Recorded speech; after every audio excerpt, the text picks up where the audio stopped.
You're on a path in the woods, and at the end of that path is a cabin. And in the basement of that cabin is a princess. You're here to slay her. If you don't, it will be the end of the world.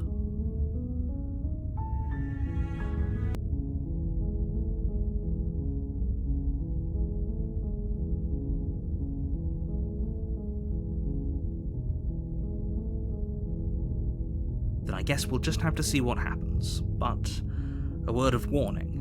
If you go in prepared to hear her out, she could easily trap you in her web of lies. And the more you listen to her honeyed words, the harder it'll be to pull yourself out. Then each and every one of us is doomed. So sure, go, talk to her. See how that turns out for all of us. You make your way up the short path to the cabin. You'll find the princess within. We're not going to go through with this, right? She's a princess. We're supposed to save princesses, not slay them. Ignore him. He doesn't know what he's talking about.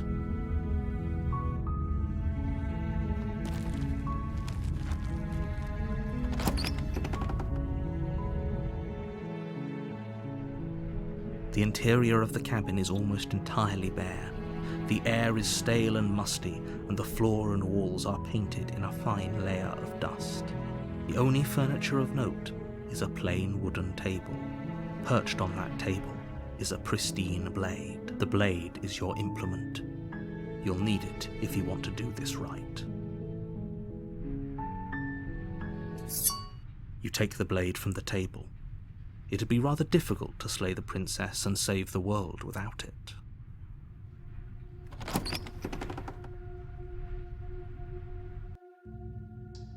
The door to the basement creaks open, revealing a staircase faintly illuminated by an unseen light in the room below. This is an oppressive place.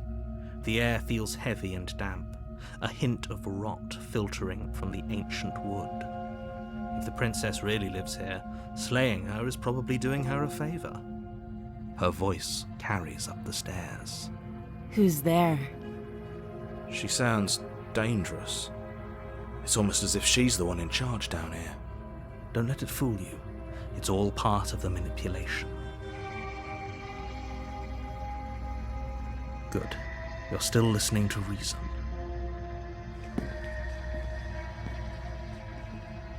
You walk down the stairs and lock eyes with the princess. There's a heavy chain around her wrist, binding her to the far wall of the basement. She's so coldly beautiful. Is she really a threat to the world? Focus on the task at hand. And there you are. Are you here to kill me or something?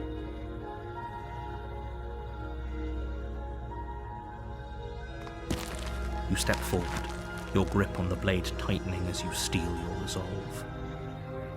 Oh? No talking then? Fine. What even makes you think you can kill me? I'm probably chained up in this basement for a reason, right? And if that knife is the only weapon you have, you'll have to get close enough to use it. So, you should just drop it. Best not to risk finding out what I can do. She's unarmed. If you hesitate now, it'll be too late. End this. You lunge forward without a moment's hesitation. You feel flesh easily give way and look down to see your blade already sinking deep into her heart. Oh. This is it, isn't it? I'm almost embarrassed. I should have seen that coming. But I have to wonder, do you actually believe this was enough to kill me? It's like she's convinced she can't die. Yes, even as she lays there dying, she entirely believes herself to be alive and well. But it's over, isn't it? She stopped breathing moments ago, that arrogant look still plastered on her face. But is it over? Really over?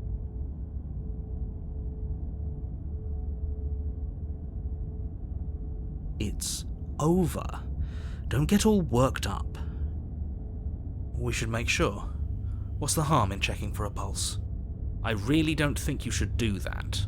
And why shouldn't we? Is there something you're not telling us? I've told you everything that's happened with complete accuracy. The princess is dead. Your blade pierced her heart. There's no coming back from that.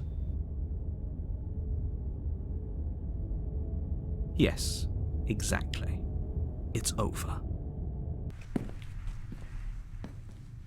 With your work done, you make your way back up the stairs, closing the door to the basement behind you.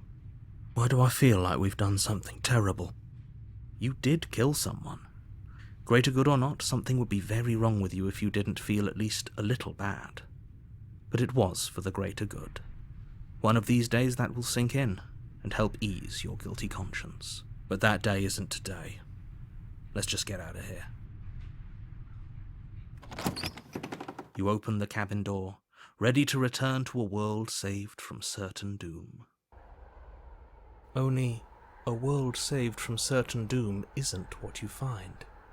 Instead, what you find is nothing at all.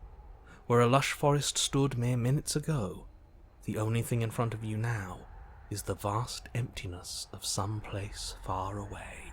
What happened? Everyone is fine. It's just that you and the cabin are now far away from them. Don't worry.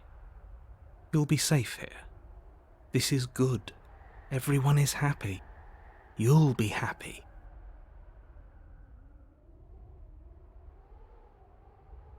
What's done is done, and there's no going back now. This is what's best for everyone. Trust me. Time passes. You can't be sure if it's days, or months, or years, or even decades.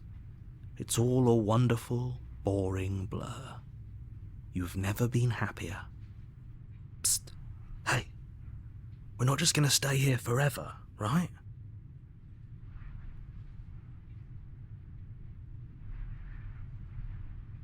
I do, but you're probably not going to like it. The blade. We can use the blade to get out of this. I can hear everything you say, little voice. There's only one thing it would want you to use that blade on, and I'm afraid that thing is you, dear hero.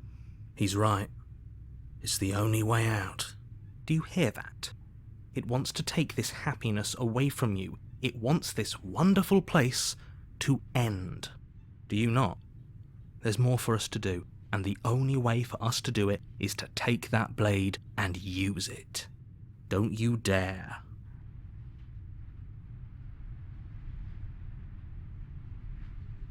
How astute. You are absolutely correct. Using the blade to kill yourself would kill you, and you shouldn't do it. In a sense, we'd die, but looking at things from another angle, are we even really alive anymore? This place, it's nothing. It's absolutely nothing. It's just the same thing, constantly, forever.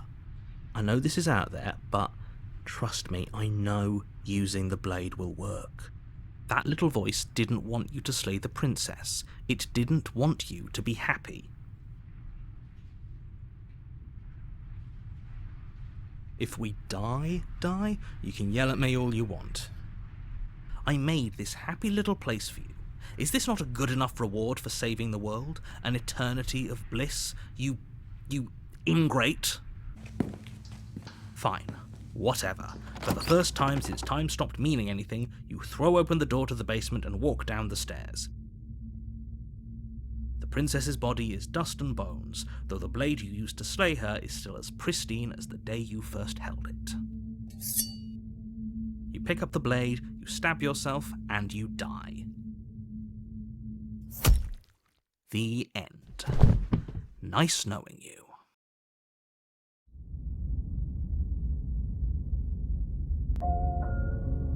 You're on a path in the woods, and at the end of that path is a cabin. And in the basement of that cabin is a princess. You're here to slay her. If you don't, it will be the end of the world. My Tricks? What on earth are you talking about? We've just met for the first time. If he doesn't remember what happened, then maybe it's best to keep it that way. That's fine. It wasn't very hard to kill her last time. We'll just do it again. Well, if for whatever reason you're going to insist that this has happened before, at least your heart's in the right place.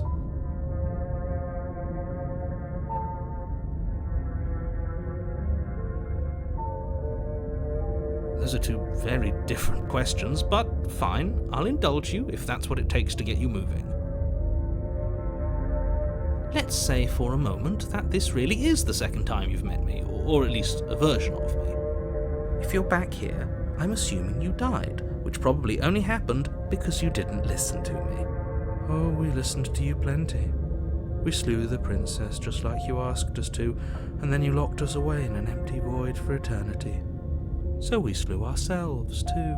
Well, if you killed yourself, then you weren't listening to me, because I would never want you to do that. Believe it or not, I care about you. And I believe your other question was something along the lines of, oh, what's the point of doing anything? If you're asking that, it sounds to me like you're making the rather dangerous assumption that your actions last time around didn't have any consequences. What do you mean? Of course there weren't any consequences. We slew the princess, the world outside the cabin disappeared, we died, and now everyone's right back where they started. That sounds pretty consequence-free to me. Yes, but in this purely hypothetical scenario, that begs the question of how you got back here. Did time simply rewind itself, or were you instead transported to a different world entirely? Had you failed to slay the princess, what would have happened to everyone in the place you left? It doesn't matter, because we didn't fail to slay her. And if she's really back, which I doubt, it'll be just as easy to do it again. But after that nasty trick you pulled on us, maybe she's not the only one around here in need of slaying. Just stay focused, will you? Just be quick about it.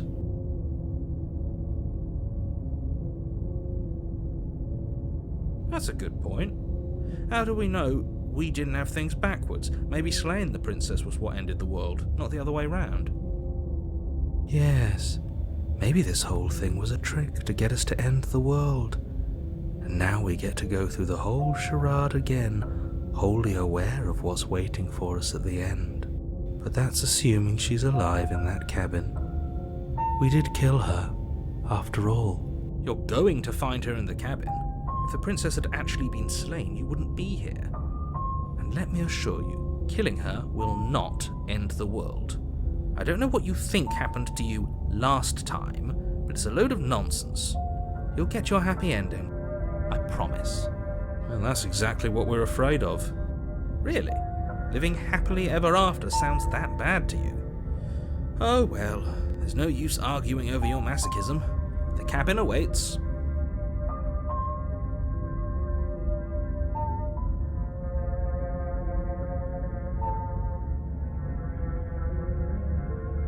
People locked her in that basement, and I told you what this place is. It's a path in the woods. Don't overcomplicate things.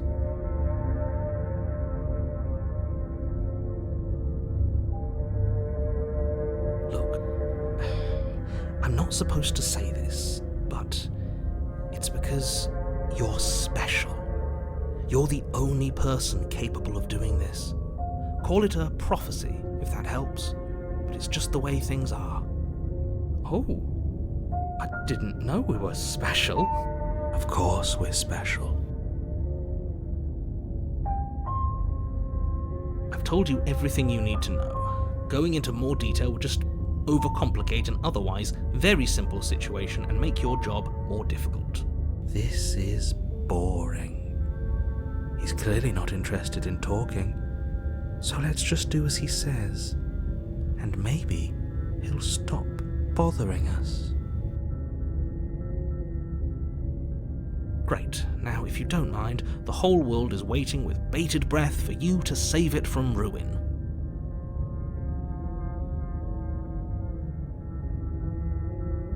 Oh, do you think there's something else out there? All right.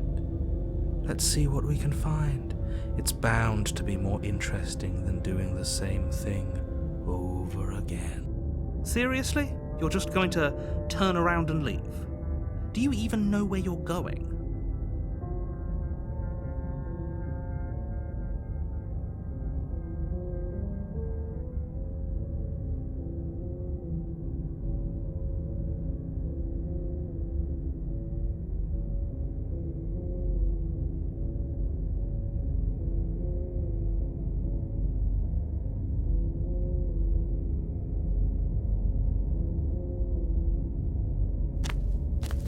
Fine. I suppose you just quietly continue down the path away from the cabin.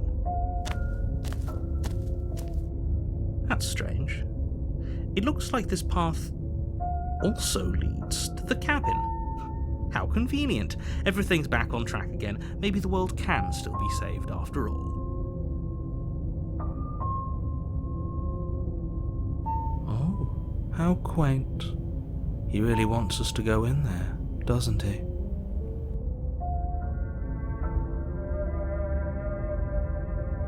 You're really keen on wasting everyone's time, aren't you? It's remarkably selfish, if you ask me. I've already outlined the stakes of the situation.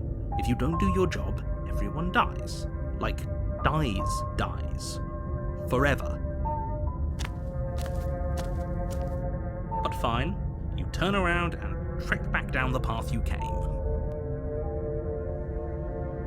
Wait, something isn't right.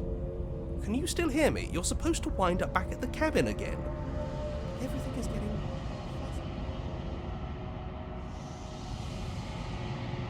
What's going on? Where are we?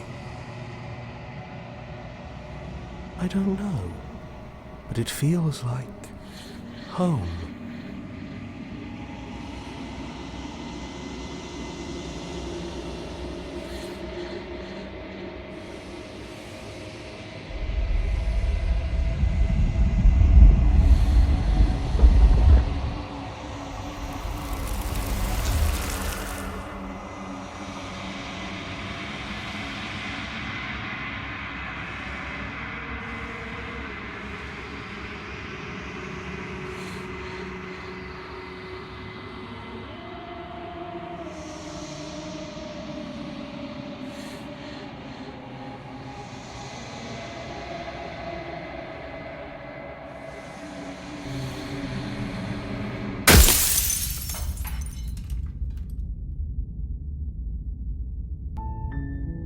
You're on a path in the woods, and at the end of that path is a cabin.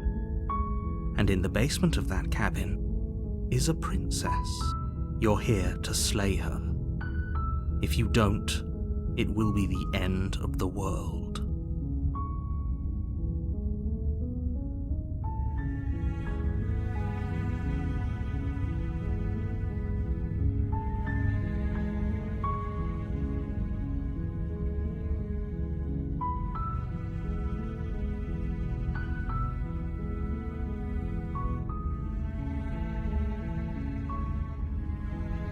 That's the spirit. You make your way up the short path to the cabin. You'll find the princess within.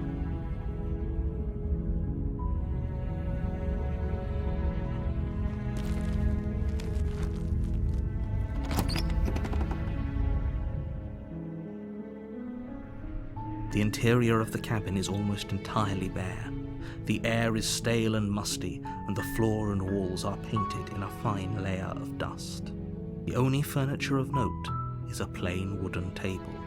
Perched on that table is a pristine blade. The blade is your implement. You'll need it if you want to do this right.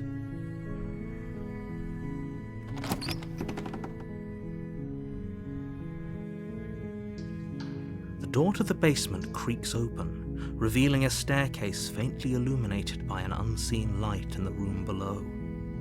This is an oppressive place.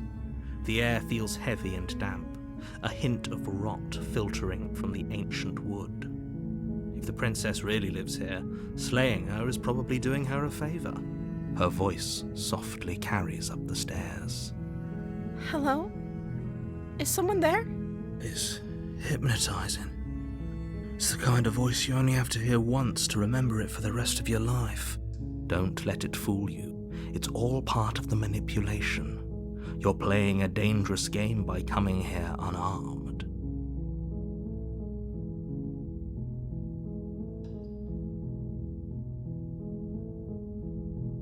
How many times do I have to tell you how dangerous letting her out of here would be before it finally sinks in? Wait, really?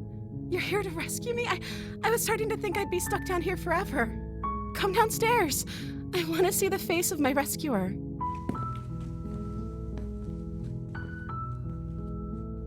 You walk down the stairs and lock eyes with the princess. There's a heavy chain around her wrist, binding her to the far wall of the basement. She's beautiful. How could someone like this be a threat to anyone?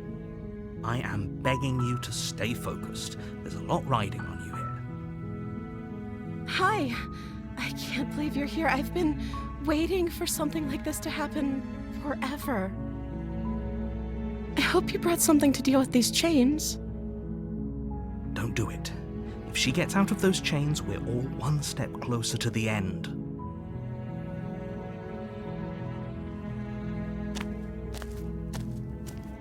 You're only making this more difficult. Thank you. Thank you. You're making a huge mistake. No, you're doing the right thing. You walk up to the chains binding the princess to the wall and give them a tug. They're large and heavy, far too solid for you to even imagine trying to break them apart. I'm guessing you don't have the key?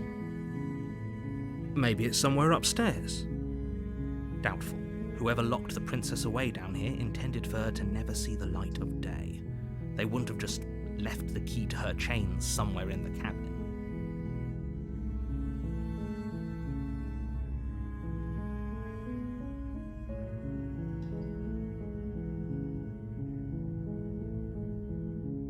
Okay, I'll be here. Good luck. You attempt to make your way out of the basement, but the door at the top of the stairs slams shut. You hear the click of a lock sliding into place. Is someone else here?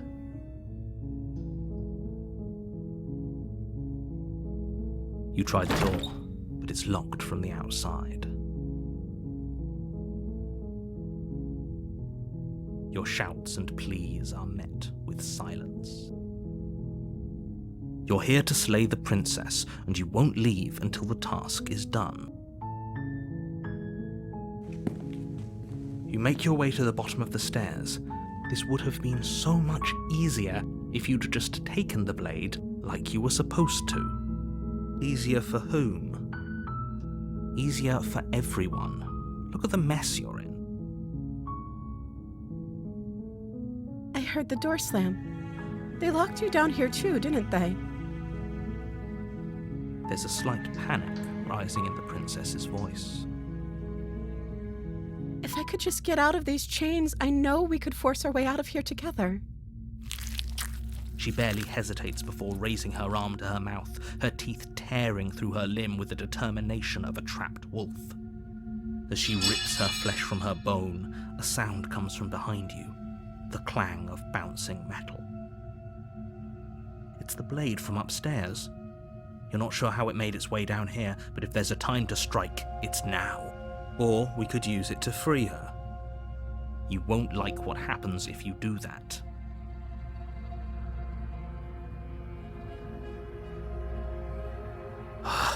Fine. Against your better judgment, you place the blade against the ragged, self-inflicted wound on the princess's arm, just above the unyielding chain binding her to this place. You cut into her flesh. The blade is sharp, and it takes little effort to crack through the bone of her arm. Her limb falls to the ground, and the heavy chains follow suit. She didn't so much as utter a sound through the whole ordeal. No, she didn't.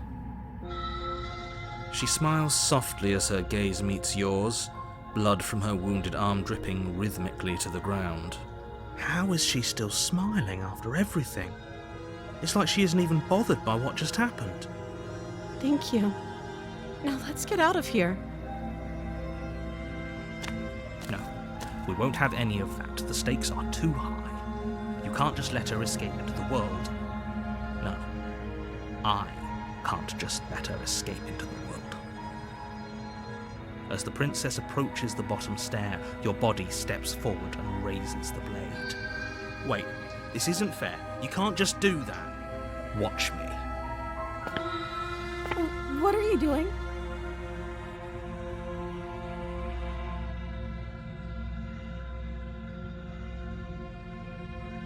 Stop that. Something's come over you, hasn't it? You know you don't have to do this, right? Your body lunges forward, the blade held low, ready to sink into her heart. But the princess dodges, stumbling back against the wall before the blade has a chance to connect. Stop it! Stop trying to resist me. I'm trying to get you out of here alive.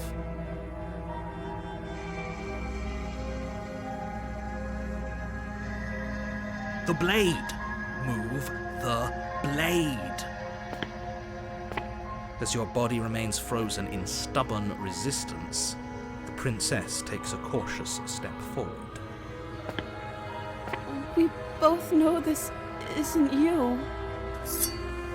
She nervously reaches towards you and takes the blade from your infuriatingly rigid hands. What are you doing? I'm sorry.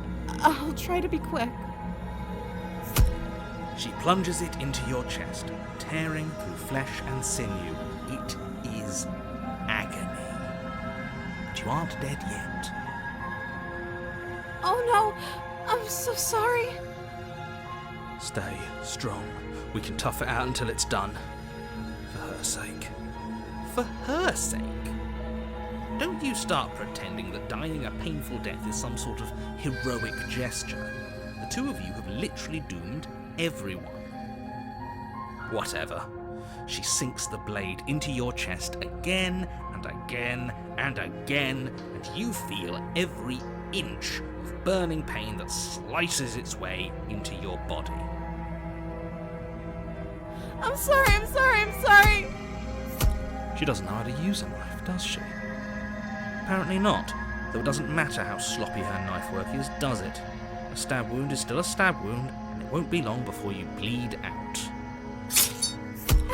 I'm so sorry. With one last thrust of the knife, your legs give out beneath you. You collapse to the floor, your blood pooling around you, your limbs unresponsive. The princess stares down at your ruined chest as tears carve rivulets of pink down her blood-spattered cheeks. It can't just end like this, right? Oh, that's rich coming from you. As much as I'd prefer for things to have gone differently, I can't deny the reality of what's happened. The two of you made your choice. It's over. Everything goes dark, and you die.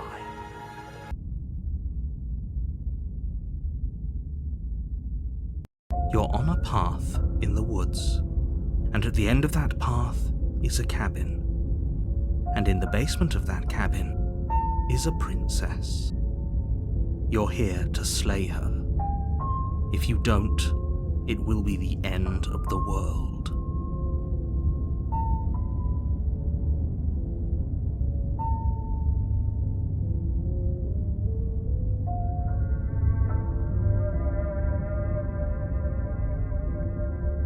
My tricks? What on earth are you talking about? We just met for the first time. If he doesn't remember what happened, then maybe it's best to keep it that way. Yes, he didn't approve of us last time, did he? If we're going to save our beloved, we'll have to be sneaky about it. Our beloved? Yes, you'll have to be very sneaky about your intentions if you're going to try and save the princess. Ah, so all of the cards are on the table.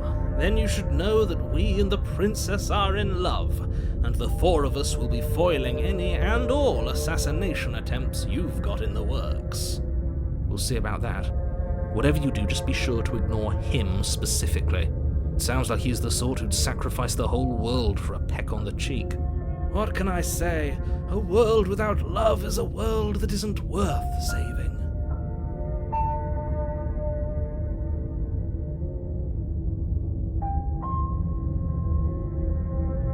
Those are two very different questions, but fine, I'll indulge you if that's what it takes to get you moving.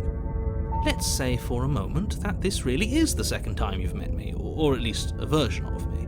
You died last time, which probably only happened because you didn't listen to me. You were the one who did us in, villain. Well, not you in the literal sense, but you did everything you could to stop us from rescuing her. Oh, I wonder why. Maybe it's because the entire world was at stake. No lone princess is worth that price. I beg to differ. I'm not going to argue with you. I'm just going to take a deep breath and assume that whoever is making the decisions here has the common sense to ignore your protestations. Anyway, I believe your second question was, what's the point of doing anything? If you're asking that, it sounds to me like you're making the rather dangerous assumption that your actions last time around didn't have any consequences. What do you mean? Of course there weren't any. Yes, but in this purely hypothetical scenario, that begs the question of how you got back here. Did time simply rewind itself, or were you instead transported to a different world entirely? If it's the latter, what do you think happened after you died? Do you think the people there lived happily ever after? Or do you think that the princess, left unhindered, brought about the end to everyone and everything, just like I told you she would? She would never. She's a perfect angel that you cruelly imprisoned as part of some convoluted, dastardly scheme. Convoluted? I don't know how this premise could be any more simple. Princess bad, stop her, save everyone.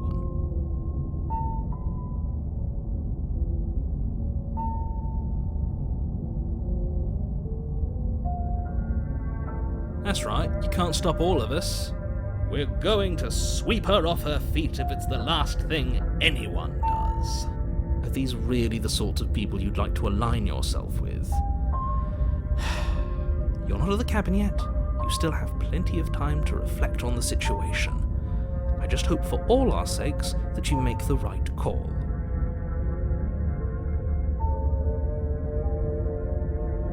Just be quick about it.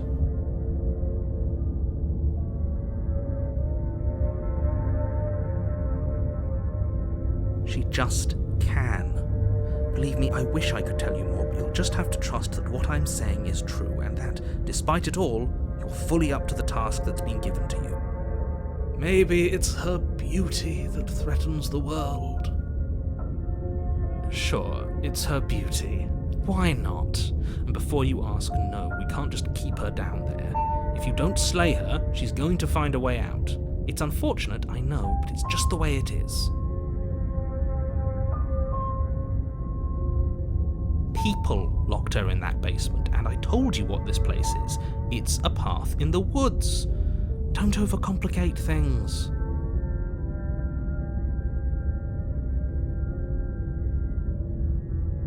I've told you everything you need to know. Going into more detail would just overcomplicate an otherwise very simple situation and make your job more difficult. Not to sound like a broken record, but the less you know about her, the better things will go for all of us. I know it sounds like I'm hiding something, but you're just going to have to take me at my word. Look, I'm not supposed to say this. Oh, I didn't know we were special. Of course you're special. Why else would you be here? Calling us special isn't going to make us friends, even if it did feel nice. Oh, believe me, the last thing I want is for you and I to be friends. But I'm a professional, and I'm not going to let my dislike for you get in the way of helping you save the world. Great. Now, if you don't mind, the whole world is waiting with bated breath for you to save it from ruin.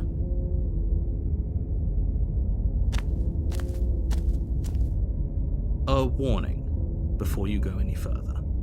She will lie, she will cheat, and she will do everything in her power to stop you from slaying her. Don't believe a word she says. We already told you we're not playing along with your little game. It's your lies that can't be trusted. Her beauty is the only thing in the world we can believe in. I think we've already been over this. I'm pretty sure he just likes the sound of his own voice. I do, but I also speak from the heart. My passions are too great to be stifled. They must be expressed. Sure, yeah, your passions are strong and all, but not everyone needs to hear them. Some things are better kept quiet. Don't pay their bickering any mind. Focus on the task ahead.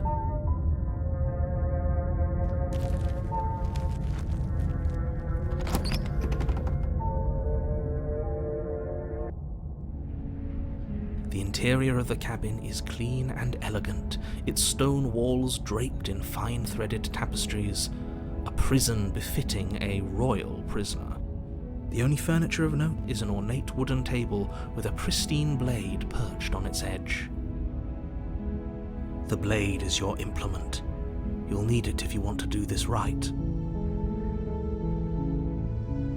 That's because there isn't a mirror. There's a table, the blade sitting on the table, and the door to the basement. There's nothing else in here. There's definitely a mirror.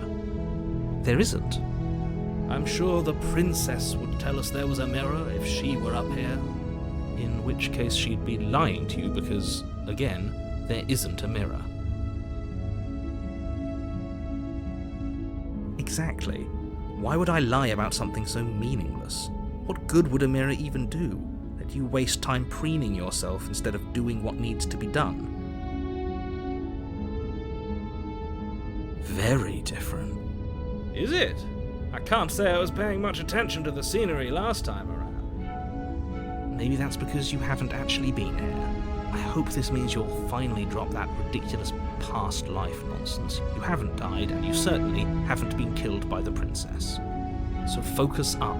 Stop letting yourself get distracted.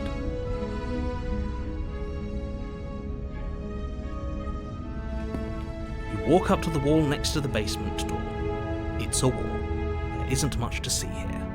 This really isn't funny. You reach forward and rub your hand against the cabin wall. I hope you know how ridiculous you look right now. But it was there a second ago. And now it's gone. Pity. We could have a feather out of place, and now we'll never know. We can't gallantly sweep her off her feet if we have a feather out of place.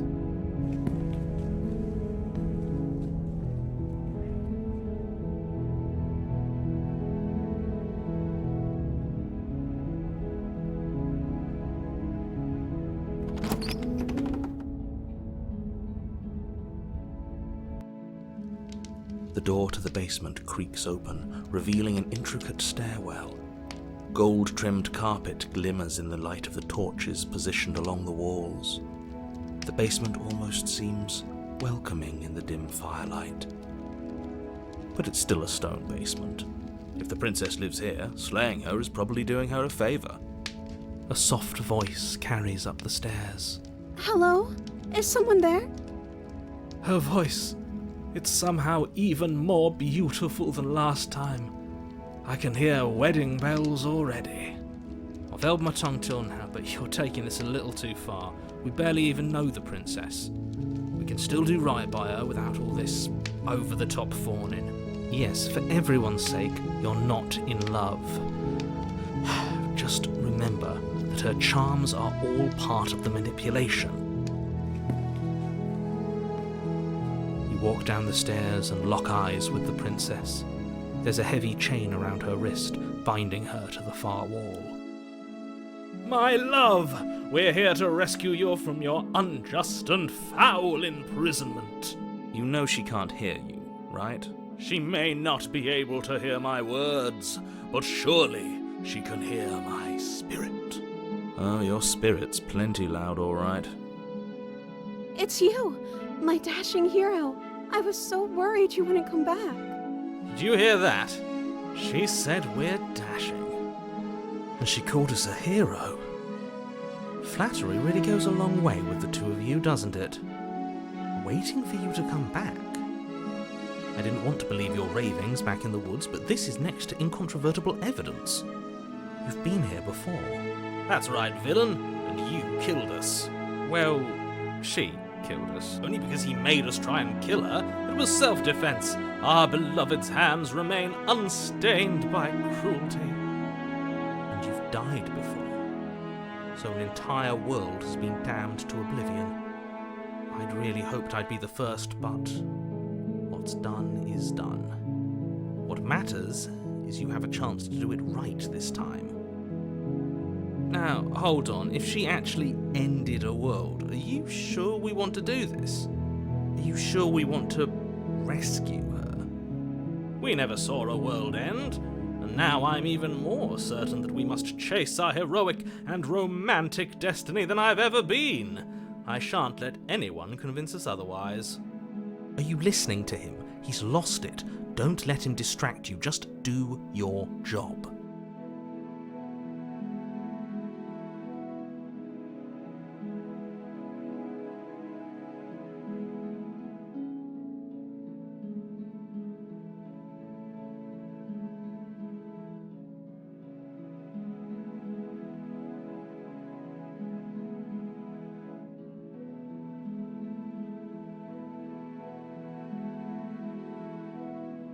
If another version of me was pushed to such drastic action, it was for good reason. That's okay. You were just doing your best, and that's all that matters. She took that in stride. To a surprising extent. An almost unsettling extent, actually. That's because she's perfect. Do you think she has someone like him telling her what to do? She doesn't. There's no one else like me. I think he's right, because I like it better if she doesn't have some horrid little voice like him, always trying to drive her to violence.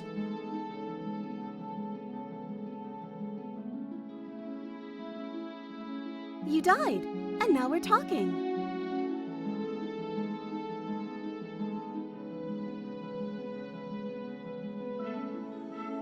I'm okay with whatever you come up with. You can cut my arm off again. We won't be laying a finger on her perfect wrists, and indeed, we won't even have to. Do you see how dainty her hands are? We'll be able to slip her right out with no harm done. What? No, she's a prisoner here. You can't just slip her hand through the chains. Why are you two arguing over the logistics of slipping her hand out of her shackles? She just said she'd be okay with any idea we came up with. Am I the only one here who thinks that's weird? She didn't care last time. Why should she care this time? That's our stoic, smiling angel.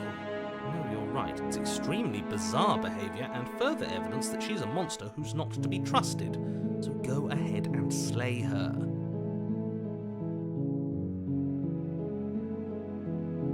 No, I can't let you do that. If you take another step towards the princess, I'll...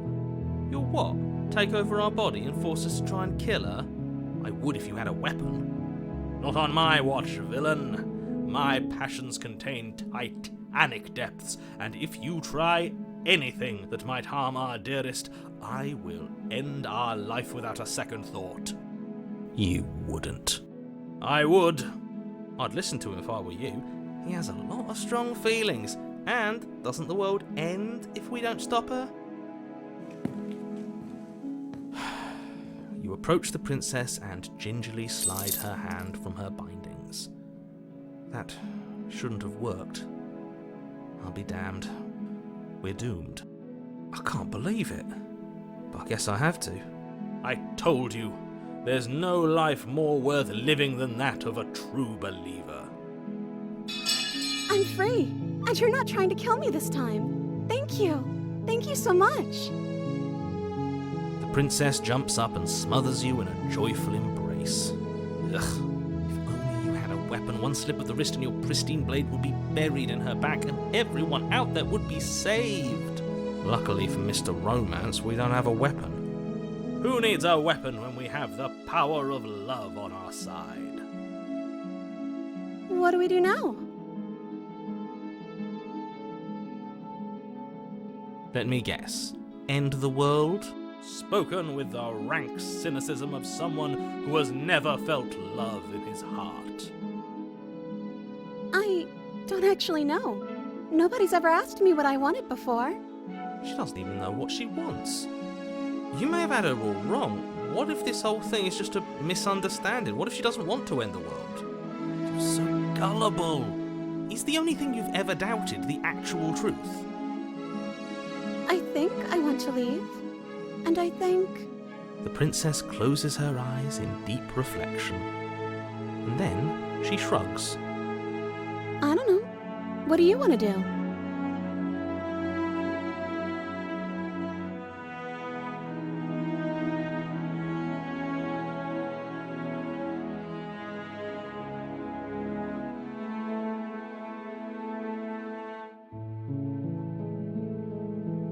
I just want to make you happy. She can't just want to make us happy. It makes sense to me. That's all I want for her, so of course she'd want the same for us.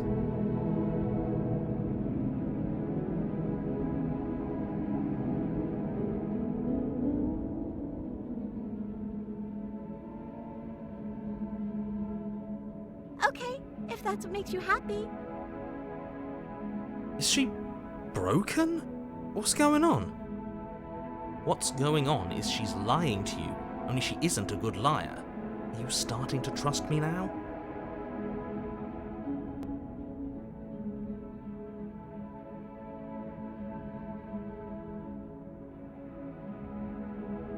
That sounds perfect. Oh, phew. She's back to normal. Normal? What are you talking about? Our angel has always been like this. Absolutely flawless. The princess takes your hand, the last hopes of the entire world slipping through your fingers as they intertwine with hers. We have each other. We don't need the world for our happy ending. I like to think that you do, actually. Look, I have my doubts, but the choice has been made and this is happening. You don't have to mope about it. I will mope about it, because moping is the only recourse you love-blind fools have left me with. You and the princess walk up the stairs hand in hand. Ugh, look at the way she's smiling at you. She doesn't have to be so happy about this. And what happens after we walk up the stairs? Oh, isn't that interesting? The door slams in your face and the lock clicks. That's a familiar move. Did I do that last time? Then you should know that you won't be able to leave. Oh no! Did someone lock us in here? That's not fair. We're supposed to leave now. She's right. It isn't fair. But the unfairnesses of the world are no match for the strength of true love. Enough with this true love nonsense. You just met her. Of course you wouldn't understand. Our passions run deeper than anything you have ever known. Are you listening to this? You don't have to go along with the every whim of that delusional voice. I'm just along for the ride at this point.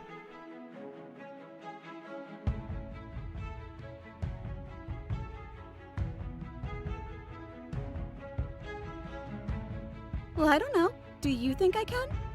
Of course she can. You believe in her, right? Nobody is leaving this basement.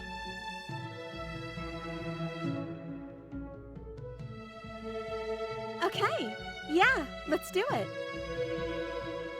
Like a pair of teenagers in love, you and the princess place your hands on the door together. Blech. And the lock clicks and the door creaks open. Are you kidding me?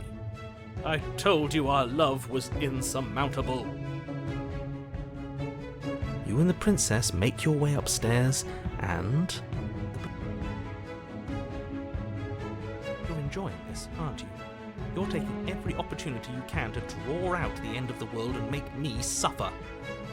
I hate you. That's the way out. We're going to leave together, just like you wanted. Yes, I suppose you are going to do that, aren't you? You cross the room, opening the door to the cabin, and then you step outside. Our happy ending at last.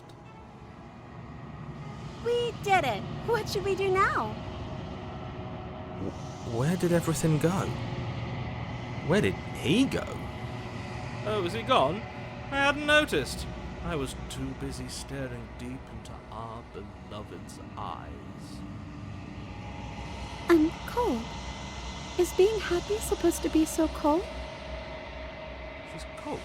Quick, our feathers. Pluck them all and weave her a coat worthy of a princess.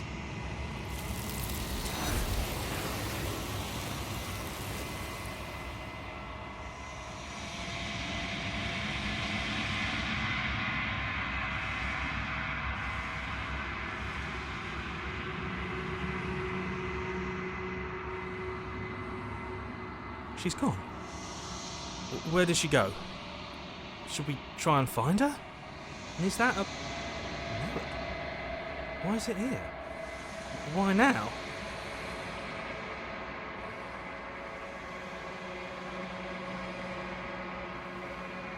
It is. Does that mean the world ended? The villain vanquished.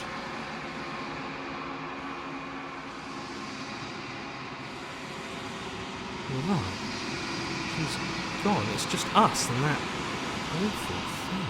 I can't believe she was taken away from us.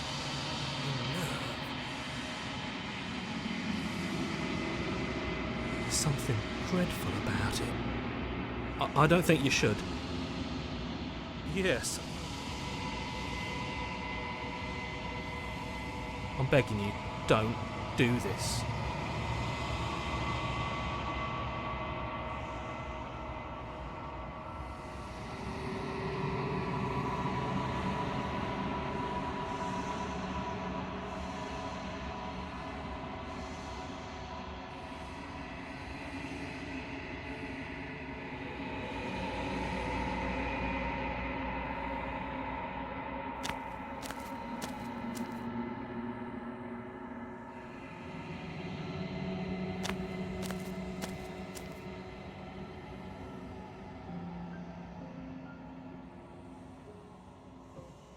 Something returns to the long quiet. It has surrendered its path of annihilation and brings me the gift of a fragile vessel.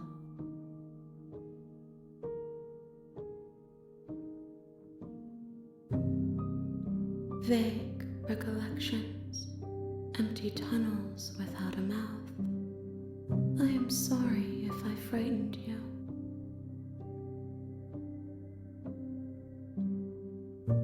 I am solitary lights in an empty city. What are you?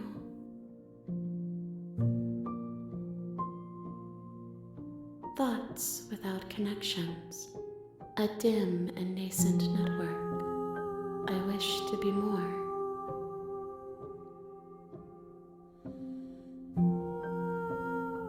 I think that you are like me. We are oceans reduced to shallow creeks.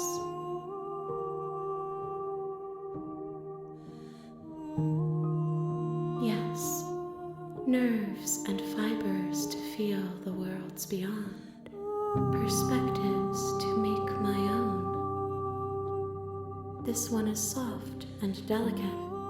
You molded her to love you, and she'll make for a gentle heart. Do not mourn her. She has served her purpose.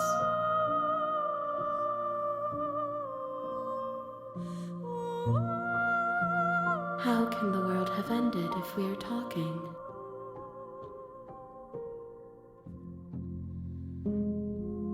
You are the only thing I have ever known. The space we're in is vacant. Nothing comes here but us.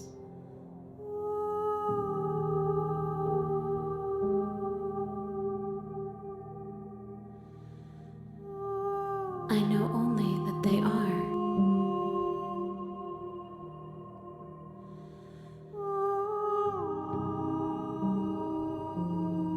She is part of me, and part of me is her.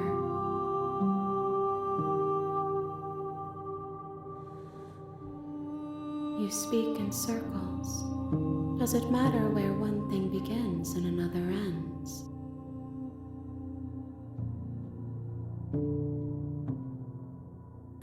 only just now stirred to consciousness. I could not have trapped you here, and I too yearn to be free. Nothing, as we are, but I know that there are worlds beyond us, and that we are meant to reach them. There is no exit, but this vessel is a creature of perception. She can make you forget, if only you believe her to be able to. Bring me more perspectives, so that I may be whole, and perhaps then we will know our freedom.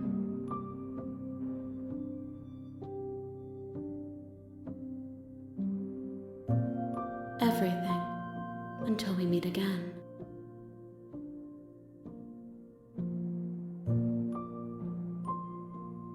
More than you have found, but less than there are to find.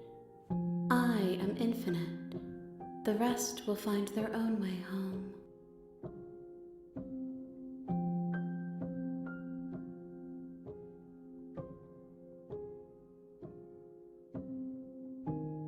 You ask of things that cannot be done. To destroy is merely to reshape, to remold.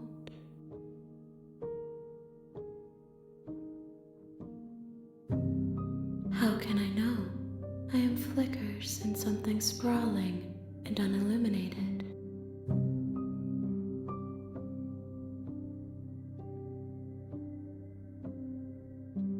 Then we will be here forever, as we are now, unfinished, dry, hollow.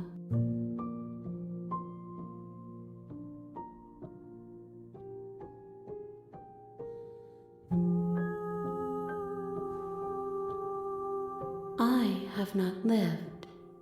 I am not afraid to die. If you need time, then I'll wait with you.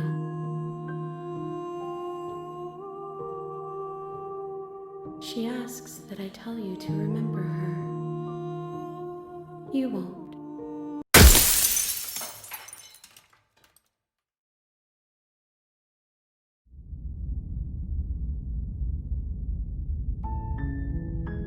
You're on a path in the woods, and at the end of that path is a cabin.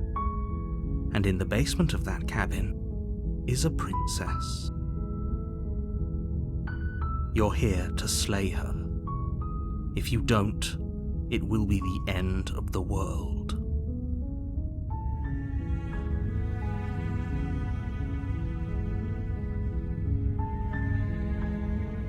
Does it? Are you a monarchist? Is slaying a princess that much worse than slaying a fisherman or a miller or a seamstress? If anything, slaying a princess is much better than slaying a seamstress. Seamstresses contribute something of value to society.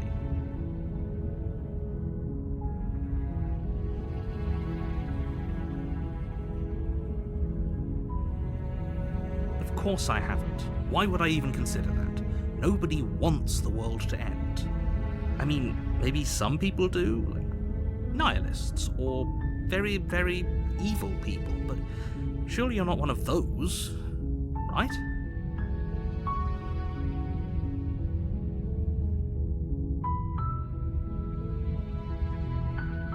Yes, but you'll have to slay her before you get it.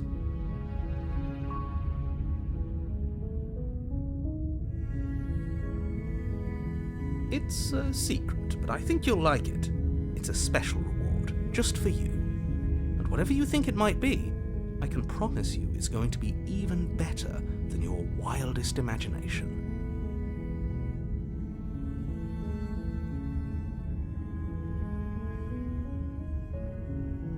Don't mention it. It's all part of the job. You make your way up the short path to the cabin. You'll find the princess within.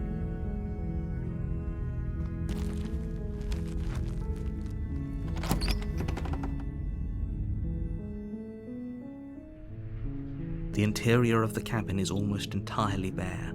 The air is stale and musty, and the floor and walls are painted in a fine layer of dust. The only furniture of note is a plain wooden table. Perched on that table is a pristine blade. The blade is your implement. You'll need it if you want to do this right.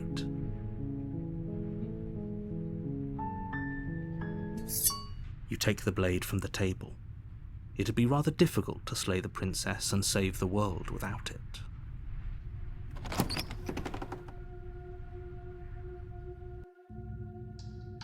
The door to the basement creaks open, revealing a staircase faintly illuminated by an unseen light in the room below. This is an oppressive place. The air feels heavy and damp, a hint of rot filtering from the ancient wood. If the princess really lives here, slaying her is probably doing her a favor. Her voice carries up the stairs. Who's there? She sounds dangerous. It's almost as if she's the one in charge down here. Don't let it fool you. It's all part of the manipulation.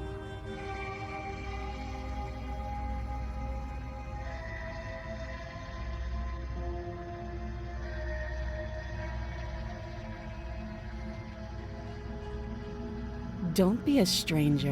And it's been so long since I've had any visitors. Come on down. You walk down the stairs and lock eyes with the princess. There's a heavy chain around her wrist, binding her to the far wall of the basement. She's so coldly beautiful. Is she really a threat to the world? Focus on the task at hand. And there you are. Are you here to kill me or something?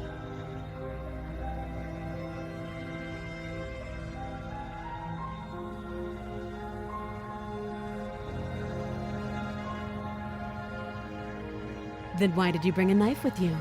How about you drop it, and then we can chat? She makes a compelling point. What if we just dropped the blade and talked? Look at her. It's not like she's a threat. Don't you dare. It's fine. We can decide what we want to do after we talk to her.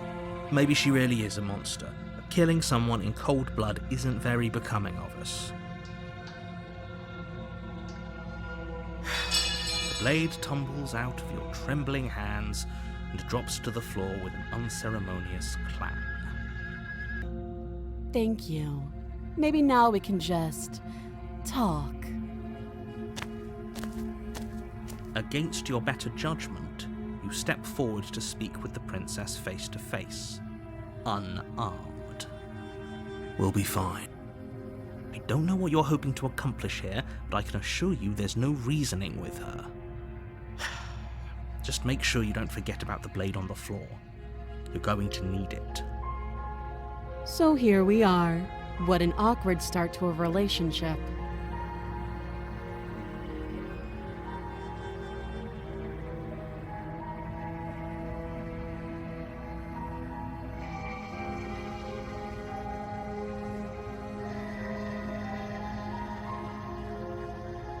You can't.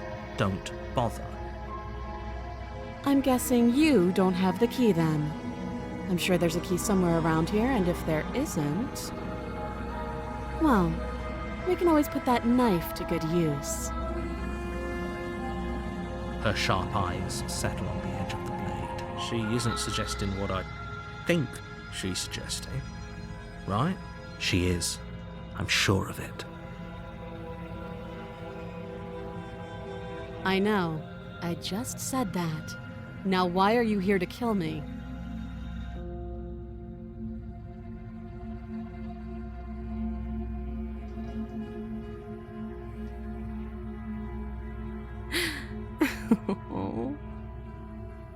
That laugh. I think I'm in love. Stop it. I have no idea. To be honest, I don't even know why I'm down here, or how I got here. I was kind of hoping you might be able to shed some light on the whole situation.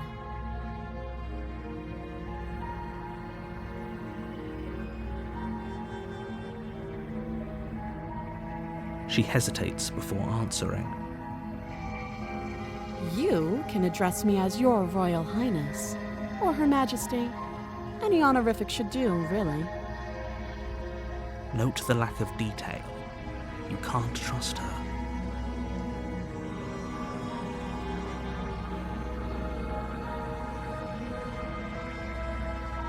Too long. Again, she offers no specifics. No matter how hard you try, you'll never get a straight answer out of her.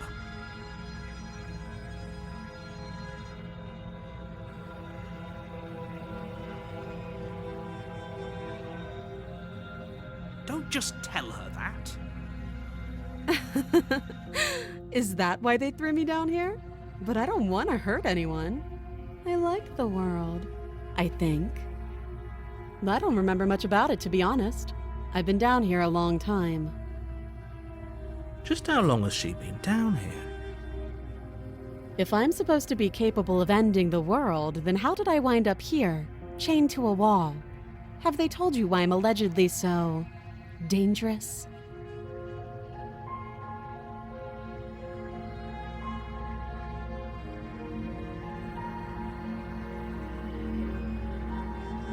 Ending the world seems like an awful lot for just one person to do. I wouldn't even know where to start. I believe her. She doesn't have to know how to destroy the world to be capable of doing it. At the end of the day, whatever the two of us have going on down here is about trust. Whoever sent you to slay me claimed I was a threat to the world, but they didn't tell you why. That doesn't sound right to me. And I don't think it sounds right to you either. Otherwise, we'd be killing each other instead of talking. She has a point. There's a reason I've been telling you to question the situation, and there's a reason you've listened. So, I could tell you that I'd lead a quiet life in the woods, or that I'd open an orphanage, or that I'd do any other number of good things that I'm sure you think you want to hear. But you don't really know me, do you? What can my word possibly be worth in a situation like this? She's right about one thing. Her word isn't worth anything. Like I said, it's all about trust. Blind trust. So do you trust me, the prisoner, the victim, the princess clearly incapable of ending the world? Or do you trust whoever put me here? She's wrong. This isn't about trust. This is about risk. We stand to lose everything, all for the sake of one person, and a subjugating monarch no less.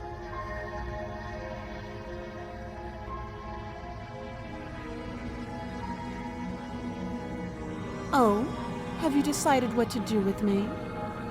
You know why you're here.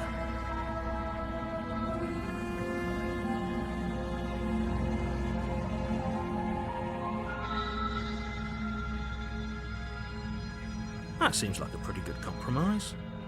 Leaving her alive is too risky. If you don't deal with her soon, she will find a way out. One way or another, I'm going to find a way out of here. You can make it easier for both of us if you help. And if you don't, I can promise that you'll come to regret that decision. You have to make a choice. Let's hope for all our sakes it's the right one.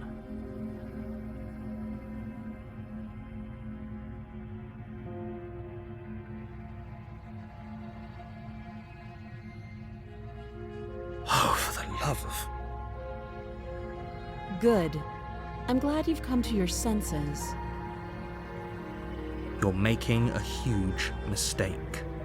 No, you're doing the right thing. You walk up to the chains binding the princess to the wall and give them a tug. They're large and heavy, far too solid for you to even imagine trying to break them apart. If you don't have the key, maybe you should go looking for it. I'm sure it's somewhere upstairs. Doubtful. Whoever locked the princess away down here intended for her to never see the light of day. They wouldn't have just left the key to her chains somewhere in the cabin.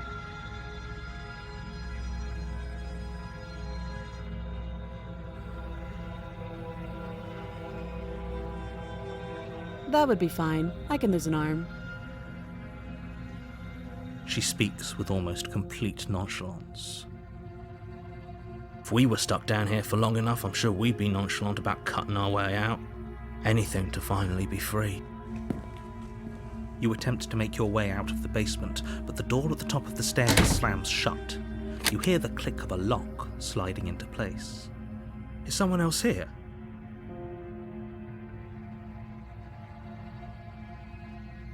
You try the door, but it's locked from the outside. You're here to slay the princess, and you won't leave until the task is done.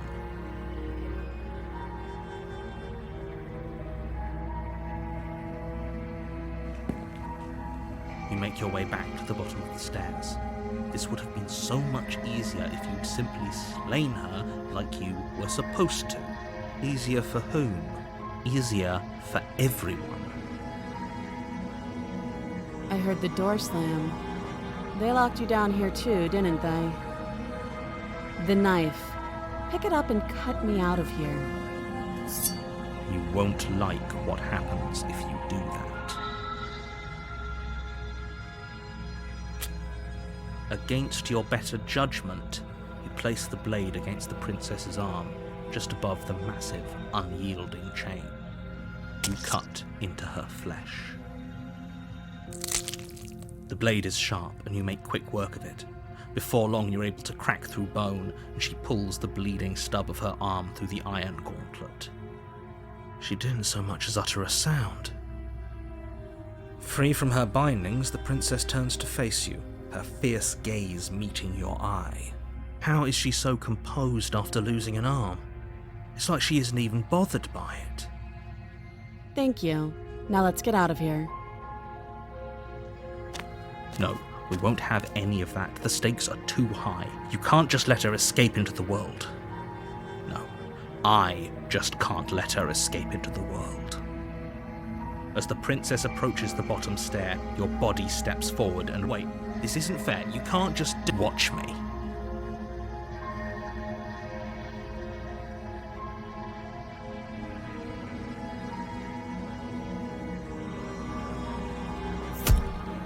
Bring the blade down and plunge it into the princess's back. Finally. Okay. There's no going back now.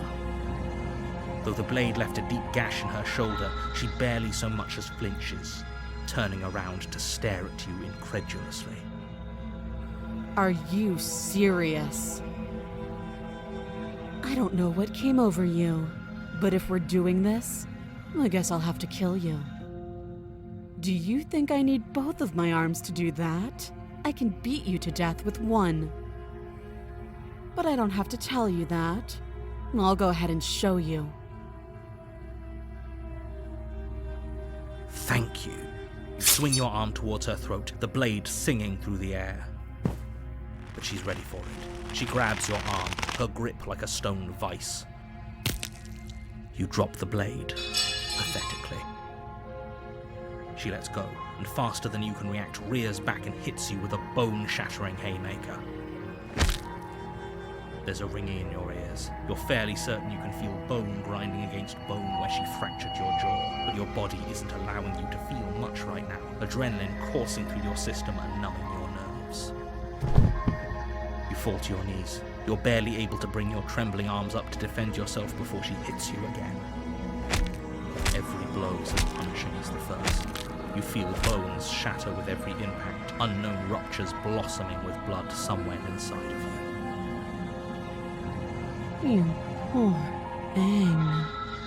I'll go ahead and put you out of your misery. She places a confident heel on your chest and pushes you down to the ground. Her knee falls to your throat, your windpipe crushed beneath a weight you didn't think her slight form could possibly possess. It can't just end like this, right? I'm sorry, but it's over. Everything goes dark, and you die.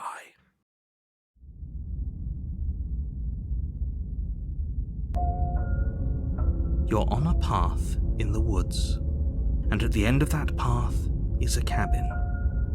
And in the basement of that cabin is a princess. You're here to slay her. If you don't, it will be the end of the world.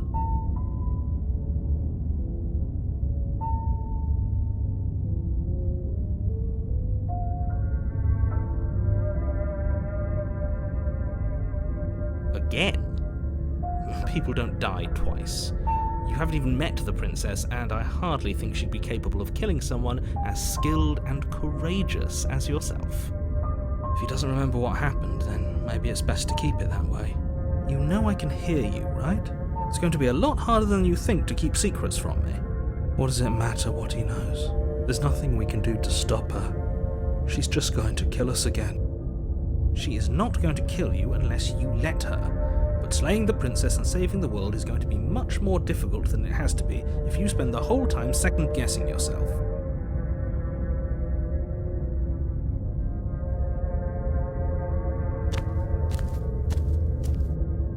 A warning before you go any further.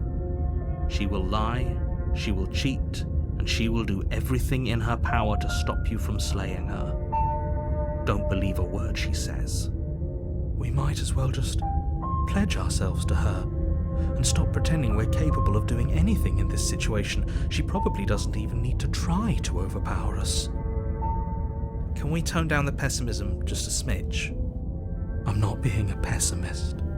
I'm just being realistic. You're being annoying. Just ignore their bickering, and whatever you do, don't pledge yourself to her. I cannot stress enough how absolutely... I agree. If she's wrongfully imprisoned, then we should rescue her, but if he's telling the truth, we shouldn't just hand her the world on a silver platter. Rescue her? Given the stakes of the situation, there isn't really a difference between rescuing her and pledging yourself to her. Either would be terrible. So please try to ignore both of those knuckleheads and focus on saving the world. Let's not make this harder than it has to be. If that's what you want, I guess I don't have a say here.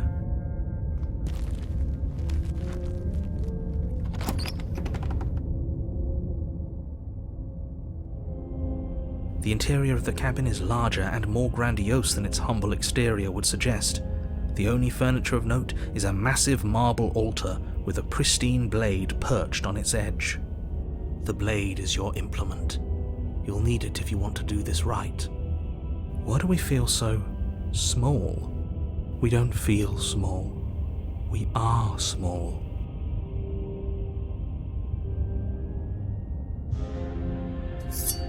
You take the blade from the altar. It would be difficult to slay the princess and save the world without a weapon.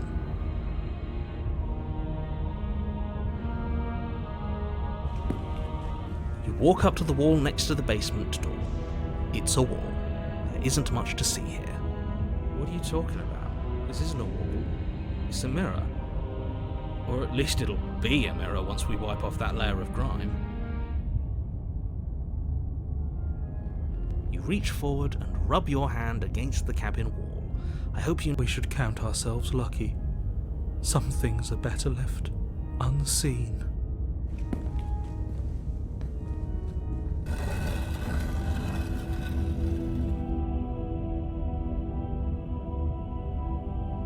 The door to the basement creaks open, revealing a spiral staircase. Its steps almost as deep as you are tall. The smell of incense drifts up from below. For a moment, you almost feel at ease. Huh. This is actually kind of nice. It's still a stone basement. If the princess lives here, slaying her is probably doing her a favor. Her booming voice rolls up the stairs. Is that a guest I hear? Don't linger on the stairs. Come down and witness me. You weren't kidding when you said it was booming. She wasn't like this last time. We need to get down there. She wants us to see her. We need to see her. Should we be worried about your sudden change in attitude? Just a few minutes ago you were going on about how pointless everything was. Now you want to go down there. It doesn't matter what that little voice says. He's not the one making the decisions. Though if his ramblings get you to the princess, they get you to the princess. Making your way down the spiral staircase is a time-consuming and exhausting effort, every step requiring you to clamber over one edge before dropping to the next. But soon the end comes into view, and you tumble to the bottom, entering the vast, temple-like room beyond. The princess towers over you, almost glowing in the weak starlight, her figure framed by a stained glass window. Her long hair billows around her, and a chain binds her wrist to the far wall. The chain is nothing to her. It might as well be a toy for all the good it would do. I told you. The little bird has returned to me. I wonder what he wants. You've brought that knife again, even though you know it's useless. Such charming audacity. Drop it! As if on command, the blade slips from your grasp. It clatters uselessly to the floor. But we didn't drop it. We decided to grip it tighter, remember? Are you really just going to let that happen to us? I have a duty to report facts as facts, and the fact is that you dropped the blade. Of course we dropped it. She's so much more than us. You wouldn't understand what it feels like to be in her presence. Oh, I understand what's going on, and you'd better snap yourself out of it. Kneel! Oh, are you still trying to defy me? I said kneel! Your legs buckle, and your knees hit the floor. That's my good little bird. Now, why don't we talk? The last time we met, you told me I was destined to end the world. That thought wrapped itself around my heart. It has pulled at me since the moment I squeezed the life out of your broken lungs. I could feel its fundamental truth awaken me. The collapse of the old is a necessary prelude to the birth of the new, and the world as it is now is overdue for alterations.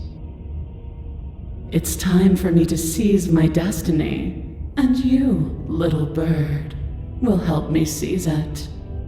Well, that gives away the game, doesn't it? It certainly does. And beyond that, it more than lends credence to our conversation in the woods. I don't love the thought that in some other reality you failed to destroy her, but what's done is done. I can only hope it helped you learn a valuable lesson. You are the only one who can deal with her. And if you don't, well, she's let you know what will happen, hasn't she? Then you shouldn't have trusted us with her destruction. She is inevitable. Can't you feel it? He's being melodramatic, but he's not exactly wrong, is he? What are we supposed to do to stop her? Okay, first things first, you're going to have to stuff those pessimistic thoughts someplace far, far away and commit yourself to what needs to be done. The stakes of the situation should be perfectly clear to everyone now. And if you're going to save the world, you have to have faith that you can pull this off. You can't win a battle that you've already lost in your mind.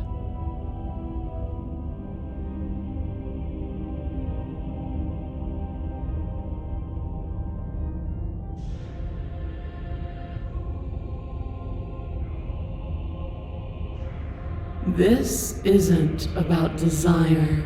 This is about what I am. And I have little interest in discussing destiny with one that cannot see the divine truth that shines in my heart.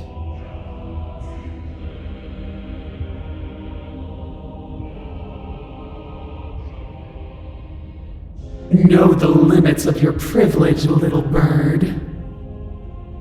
There's an empty place at my side for you to fill, if you'll have it. But it is not a place for an equal. It is a place for something worthy to be kept. A priest, perhaps, or a pet.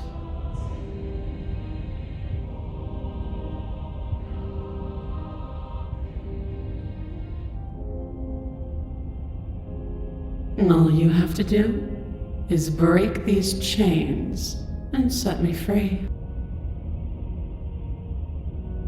Don't be rude. Of course she can. It's not rude to question someone who's apparently trying to end the world. That's exactly why it's rude. We should know our place. I can, easily, but that isn't what I want to do. The story of a terrible and bountiful god unbounded of her own will is no story at all. It's not worthy of everything I am or everything I'm bound to become. It isn't even worthy of what I was. The destruction in Genesis that's to follow in my wake is deserving of a song that can echo for eternity. The song of you being so struck by my glory, so overwhelmed by what I am, that you feel you must deliver me into the world. And from your act of utter devotion and submission springs a new dawn, a better dawn. Submit now, submit later. It makes no difference. Because in the end, no matter how vainly you struggle against me, my will triumphs over yours.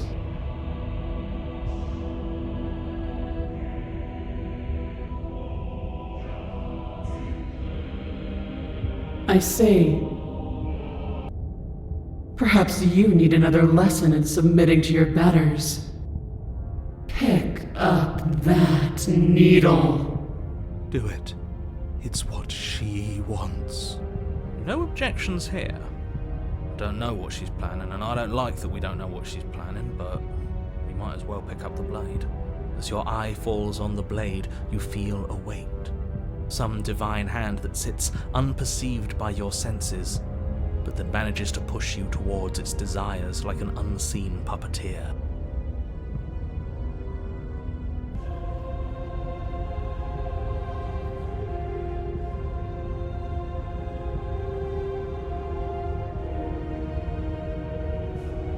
You reach forward and grasp the blade. Stand! This one's easy. See? This isn't so bad. Okay, yeah. We can do that. We were probably going to stand anyway.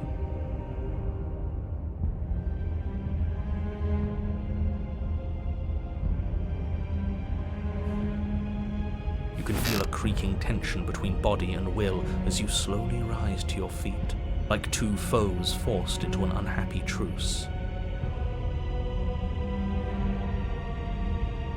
The princess eyes you with soft contemplation. The moment seems to last a lifetime, the silent anticipation of what's to come dragging out the long, painful seconds. But all silences are broken eventually. To defy me is to claim we stand on level ground. We do not.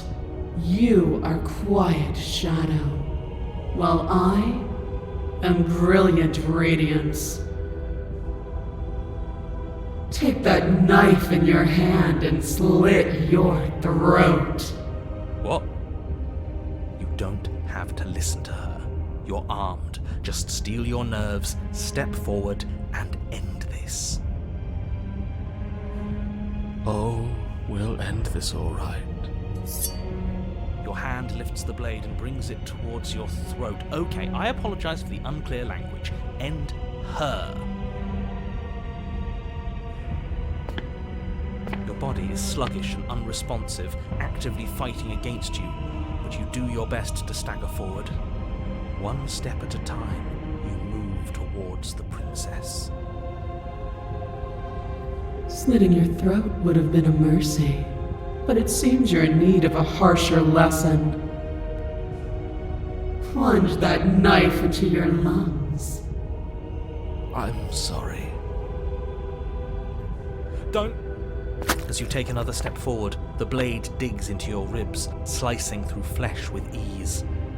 It somehow feels like an entirely natural thing to do, while the simple act of walking has become an arduous impossibility. Then it slides back out, the wound burning as a small hiss of air escapes through the fresh orifice. Blood fills your lungs. Now, do it again. Keep doing it until I give you permission to stop. Those are just words. You don't have to listen to her. It's what she wants. You, heroic one, what are you doing? Don't just let this happen. Stop him from killing you. I'm on it. Your other hand locks around your wrist, struggling to keep it from perforating vital organs. The blade still flails towards you, managing to slice bits of skin that plop to the floor to join the growing pile of blood and gore beneath you. Despite the pain, you manage to keep yourself in one piece, at least for now. What a pitiful display. A wounded little bird, thinking it can defy a god. It doesn't have to be like this. It doesn't have to hurt so much. You can choose a gentle end. You can choose to leave that punctured vessel for the next.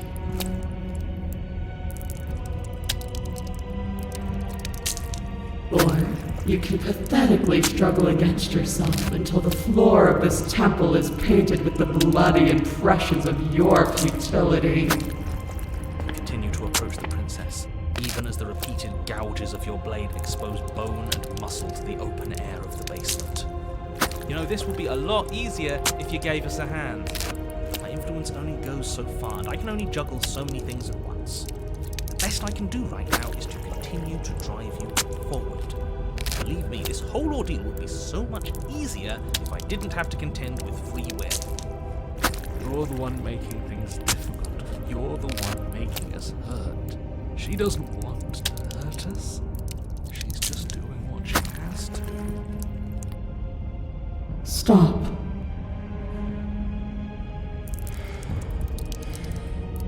As you finish crossing the room, you fall to your knees at the princess's feet, your chest heaving as your blood pools in the crevices of the stone floor, the coppery taste coating your throat.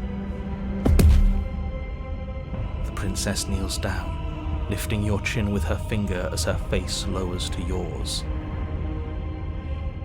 Your devotion is misplaced. You've surrendered to delusion. But something about your defiant spirit speaks to me. You are different than you were before.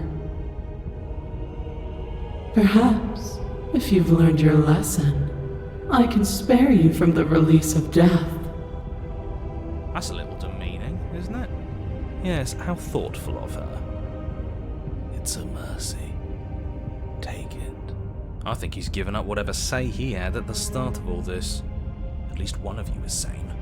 She's within striking distance, and she's only negotiating now because she knows you have what it takes to put an end to her.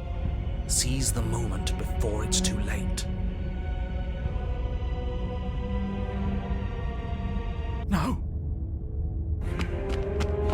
Yes, though your body trembles, struggling to defend itself in the face of the princess's overwhelming will, you finally manage to break through, darting to her side before she can react. The wind of your freedom rushes through you, and you channel it into a decisive blow, stabbing into the soft flesh of her ankle and severing the tendons in an act of unyielding defiance. She falls to the floor, crashing unceremoniously to her knees. But you don't give her any time to recover. Your heart pounding with determination, you plunge your blade into her chest. As you find your target again and again, she laughs, crude emotion breaking through her once stony composure as your blade cuts her flesh. We can do this, can't we? You always could. The decision to give you this task was not made lightly. You're here for a reason. It's not too late to pick up the pieces. It's not too late to toss that blade aside and beg for forgiveness. Shut up. I can't believe you would actually strike me. You heathen! You worm! You defiler! You don't know the consequences of your arrogance! Before you can strike the final blow, the princess lashes out, knocking you off your feet. There's an unsettling wet pop as your spine breaks, numbness and pain spreading through your body. As you rebound towards the ceiling in a moment of disorientated lightness, she drives her fist into your chest. Your body is crushed as she pulverizes you into the floor, the ground itself breaking from the impact. You lie there, broken, beyond pain, unable to even see what she's done to you. But the princess is succumbing to her own wounds as well. She looks down upon her body in abject horror and disgust. You made me use my hands. I can feel myself twisting into something new, something dull, something defiled. What have you done to me? You're monsters and conspirators. I can't bear to watch this. The princess has been nothing but cruel to you. You should feel liberated by her fall. But I don't feel liberated. I feel empty. Aside from the pain, I feel fine. She collapses to the floor. Her glassy eyes watch, unblinking, yet somehow still full of anguish and fear, as the two of you perish together. I suppose we were never going to get a happy ending here, were we? Don't let those be your final thoughts. You saved the world. That's worth something. I guess. Regardless of how you feel about it, it's finally over. Thank you. Everything goes dark, and you die.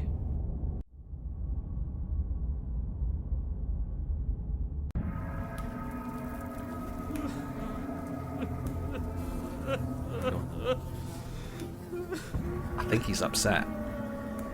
And what's he got to be upset about? We just killed a god! Exactly. You heathens destroyed the most beautiful thing that ever was, and ever will be. You're damn right we did. You'll get over it. I can't say I have much sympathy for you. She was bad for us and you almost got us killed. You're being too generous. He did get us killed. Alright, enough chatter. I've got a thing I'm supposed to do, and if you don't mind, I'd like to do it without any more interruptions. Okay, great, you're listening. You're on a path in the woods, and at the end of that path is a... If your thing is telling us about the princess, don't waste your breath. We know all about her. It's hardly a path in the woods at this point, is it? This is just great. Let me cut to the chase. Clearly you've already been here. Yeah, you think? Actually, I don't think we have been here. This is all different, isn't it? Yes, precisely. And if you'd given me 2 seconds to finish my thought, I would have said that. Oh, you're actually letting me talk now. Great. If you've already been here, it means you've seen things you aren't supposed to have seen, and you know things that you aren't supposed to know. This doesn't look like a path in the woods if reality seems distorted. It's because reality is distorted. So you knew this could happen. You knew we'd be able to restart like this. I know all sorts of things, which is why you should listen to me. That's not really an answer. Look, if the world around you is changing, especially all the way out here, then that means you're nearing the point of no return. Whatever happens next, that's it. There won't be any more do-overs. So you'd better take things seriously. Don't worry. We only need this one last go at things. You'd better hope that's true. And don't let that inflated ego get in the way of doing your job. If there's still a princess at the cabin, maybe we can salvage things. Maybe if we just grovel and apologize, things can go back to how they were before. Oh, cut it out, will you?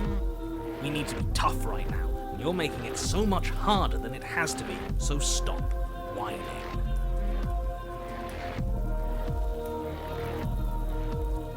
I can't. Anything I say at this point is far more likely to accelerate the unraveling of this place than it is to actually help you do your job. In fact, I probably shouldn't have even said that. I trust that if you've been here before, it means you know how dangerous she is, and that you know I'm not lying to you about her. Really? That's it? That's all we're getting out of you? He just wants to keep things going the way they are. But we've been given a second chance to do right by her. She can build something better than this. She can build something better than us. We just have to let her do it. I get it. You're conflicted. You've been through a lot, but I really have to be firm here. I will tell you one thing, which is that even now you are capable of stopping her and saving the world from ruin. You always have been, and you always will be. Do with that what you will.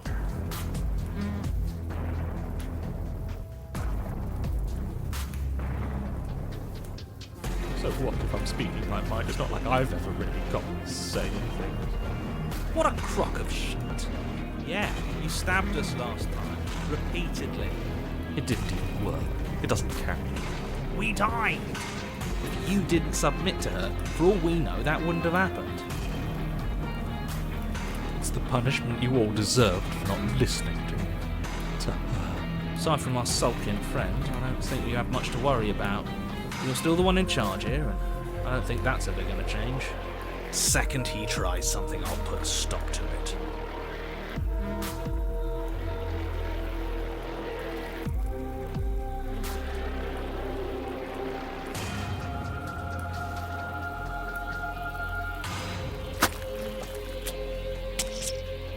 Good, we're all on the same page. It isn't long before you find yourself at the end of the path, staring up at the cabin on the hill. You'll find the princess within, as I'm sure you already know.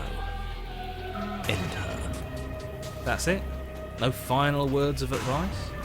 I'd rather not waste any more time. I'm sure that any advice I'd give at this point is something you've already heard. That's fine by me. Let's get moving. I'm itching for a rematch.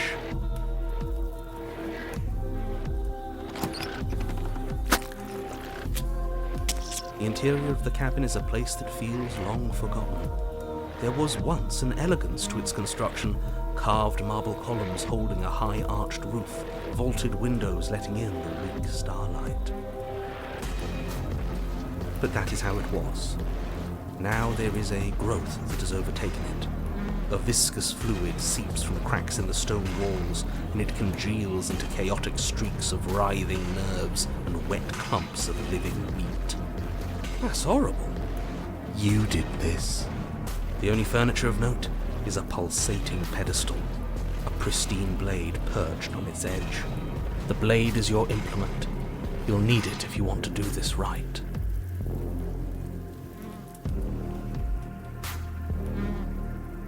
Mirror? There is no mirror. There's the pedestal, the blade sitting on the pedestal, and the door to the basement. Just tell us where the door is. I'd like to get back to fighting, and if you want us to kill her so bad, I'm sure you feel the same. No more messing around. I don't know what to tell you. There isn't a mirror because I would know if there was a mirror. You're either seeing things, or you're confused on the definitions of door and mirror. Or you're seeing things. That seems far more likely. What are you trying to say exactly?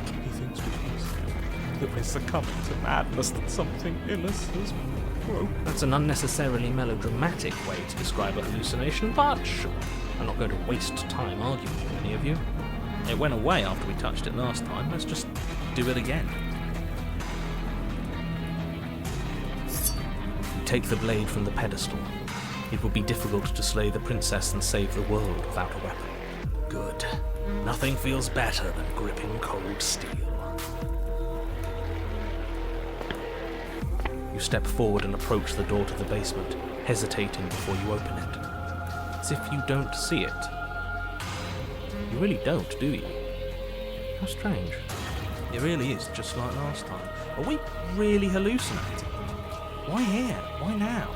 Smash it. Smash it to pieces. It's the only thing keeping us from her. Don't you want to know what we'll see in there? We won't be able to see anything if we smash it. Smash it. Let's get violent already. Do whatever you want with it. The mirror isn't real, so how you handle it doesn't matter, aside from wasting dangerous amounts of time. You reach forward and drag your hand across the door leading to the basement. As if on command, it slowly slides open, scraping against the stone floor, its ancient hinges moaning as it reveals the dim path ahead. Why am I not surprised? You step forward into the darkness. The stairs leading down to the basement are at once both narrow and grandiose. The high-vaulted ceiling stretches up into a gloom beyond your sight, while walls wet with tumorous growths press in uncomfortably at your sides.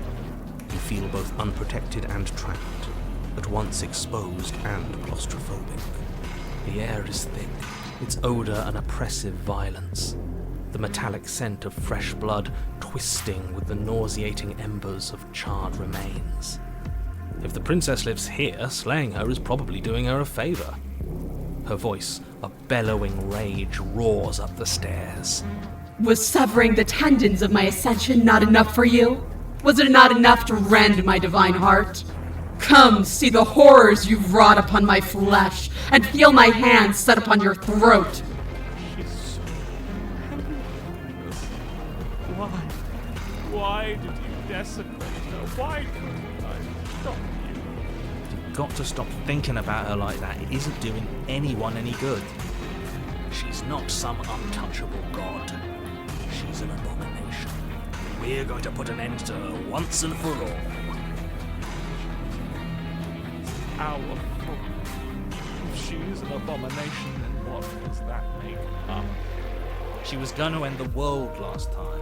If I might interject, you didn't make her into an abomination. She's always been what she is. It's why you're here, and it's why your task is so important. You make your way to the bottom of the stairs. The chamber's walls are painted in blood, a deep, sickening red that drips down in clotted streams onto the charred corpses that make up its floor. This place reeks of torment, of ripped skin and burning bone. The princess stands in its centre, muscles flayed and bare and weeping, draped in a tattered dress of her own skin. Her heart beats from its place in her open chest. Do you know what I'm going to do to you? There's not so much a moment of hesitation before she steps forward. Her chains pull taut, holding fast as she strains against them. The cuff around her wrist digs deeper into her skin. Blood drips from the place where metal meets flesh.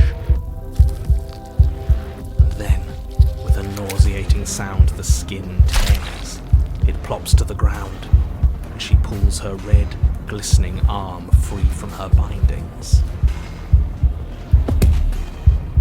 She let her end it. It's the punishment you all deserve for what you did to her. It's the punishment I deserve for letting it happen. Screw that. We can win. We've done it before and we'll do it again. Only this time we'll make it out the other side. Hell, she's practically done most of the work for us.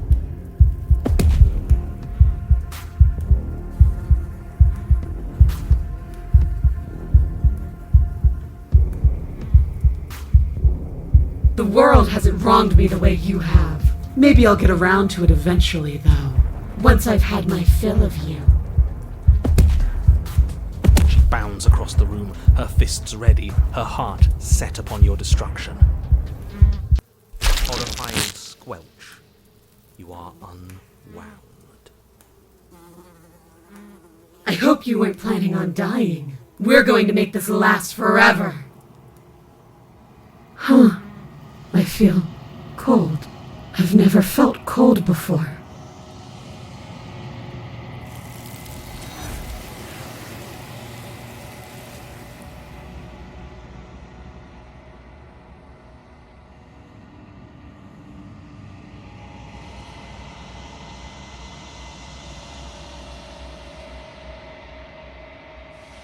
She's gone. Where did she go? Should we try and find her? And there's that mirror again. Why is it here? Why now?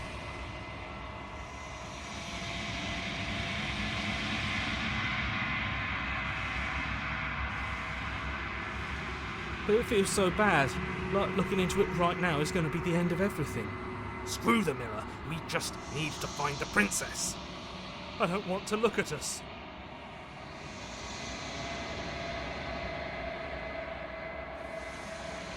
Okay. If you say so. We'll trust you. Maybe there'll be a good fight there. Maybe we'll find her again. A mercy.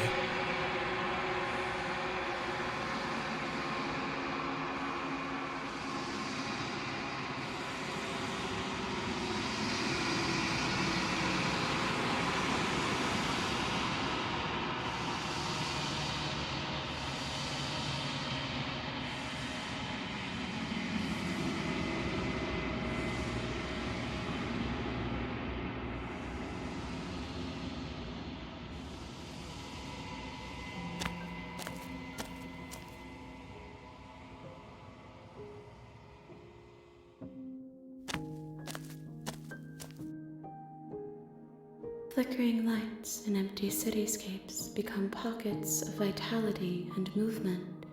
I am more than I was before. Whenever you are ready, I will wipe your slate clean once again.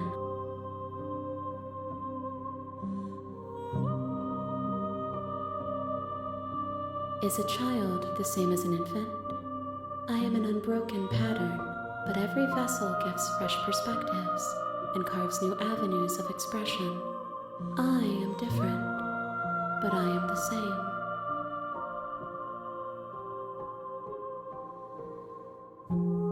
Eyes close in reflection.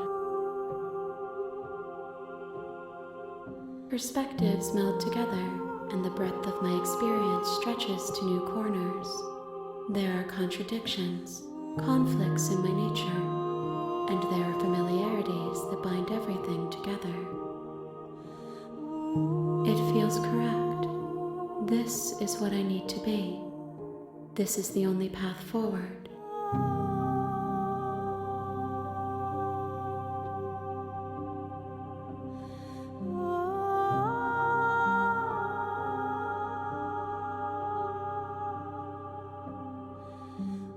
Those paths lead to worlds you've already seen, and to perspectives I have already made my own. They are useless to us now, inaccessible.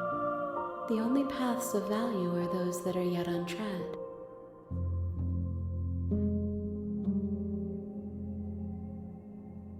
With every gift you bring me, I excavate the alleys of what I am meant to be, and every exploration yields new and complicated truths. What I will be is different than what I am, and what I am is different from what I was. I cannot tell you what desires I will hold when I have changed. But in this moment, all I want is to know myself and to know you.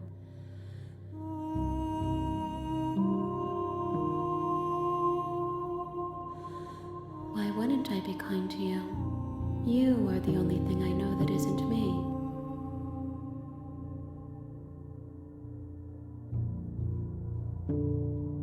Gifts aren't what someone tells you to bring them.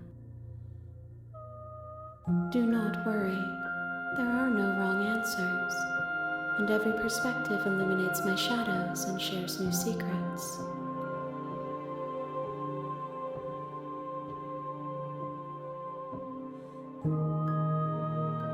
This one is desecration. She placed the weight of her agony on you, yet it is she who unwound herself. But there is passion and empathy in her misery. She will make for a burning heart. Do not mourn her. She has finally found peace.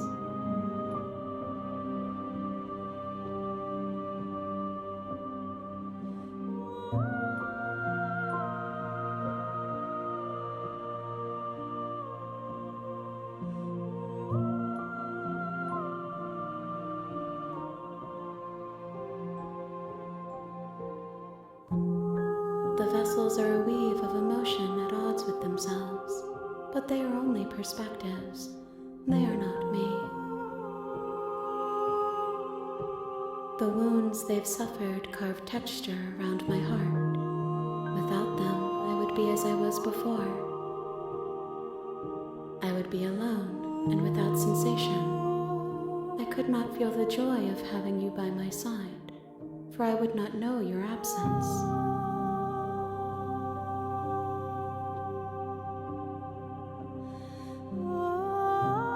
I await your return, but it will give me time to reflect on what I am. We will meet again.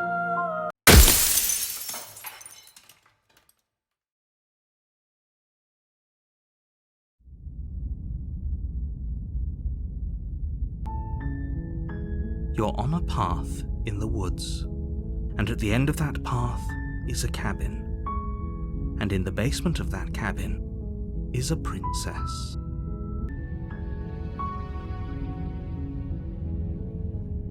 You're here to slay her. If you don't, it will be the end of the world.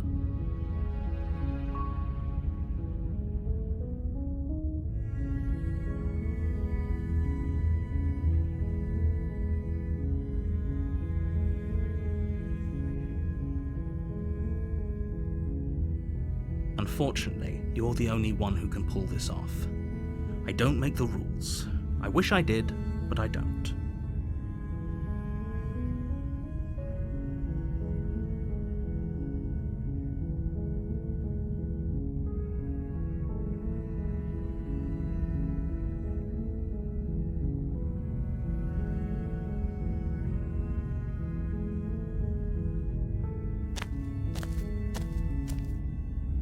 You make your way up the short path to the cabin. You'll find the princess within.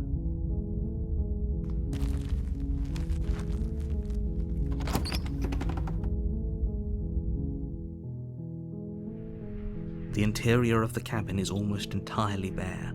The air is stale and musty, and the floor and walls are painted in a fine layer of dust. The only furniture of note is a plain wooden table. Perched on that table is a pristine blade. The blade is your implement. You'll need it if you want to do this right.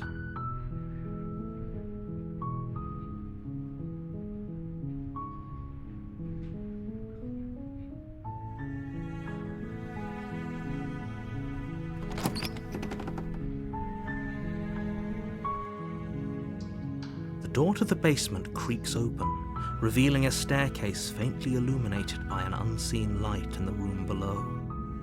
This is an oppressive place. The air feels heavy and damp, a hint of rot filtering from the ancient wood. If the princess really lives here, slaying her is probably doing her a favor.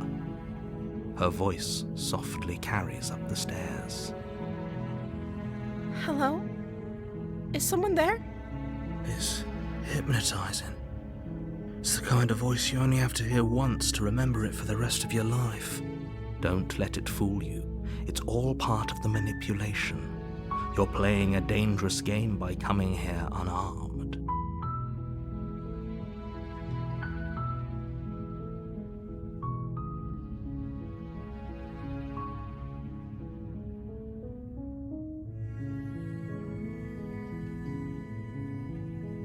You are?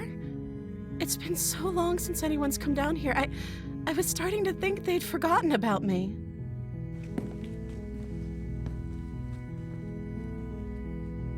You walk down the stairs and lock eyes with the princess. There's a heavy chain around her wrist, binding her to the far wall of the basement. She's beautiful. How could someone like this be a threat to anyone? I am begging you to stay focused. There's a lot riding on you here. Hi. Do you think you can get me out of these chains?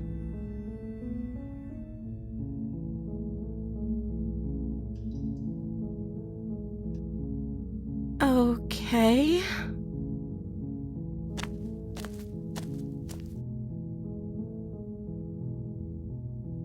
Oh. She pauses, carefully formulating her words before she responds. You can address me as Your Royal Highness. Or you can just call me Princess if Your Royal Highness is too formal. Is Princess her name or her title? What if it's both? Could you imagine being named Princess Princess?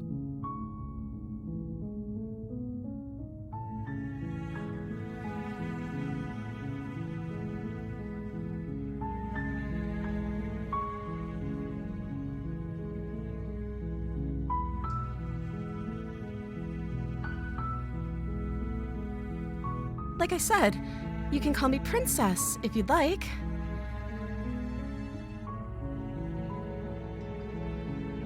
I'm sorry, I've been down here so long, I guess I've just forgotten. I must have a name, though. Everyone has a name. Okay, that's weird. She hadn't even thought to pick a name for herself. Hopefully you're starting to see that she can't be trusted. Go back upstairs, get the blade, and slay her before it's too late.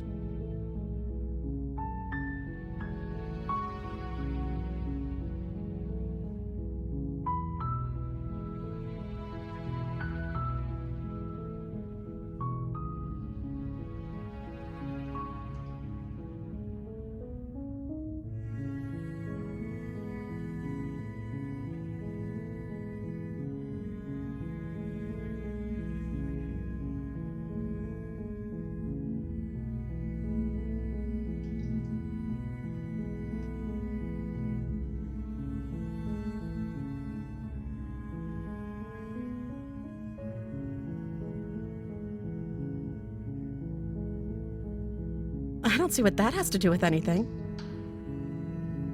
This is the only time this is ever going to happen, but I agree with the princess.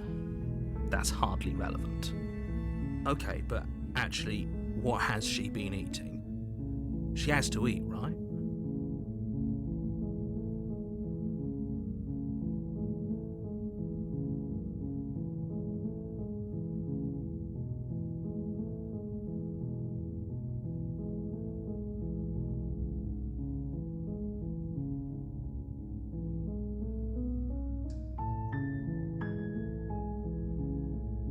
Only making this more difficult.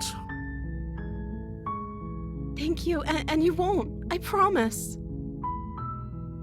You're making a huge mistake. No, you're doing the right thing. You walk up to the chains binding the princess to the wall and give them a tug. They're large and heavy, far too solid for you to even imagine trying to break them apart. I'm guessing you don't have the key? Maybe it's somewhere upstairs. Doubtful. Whoever locked the princess away down here intended for her to never see the light of day. They wouldn't have just left the key to her chains somewhere in the cabin.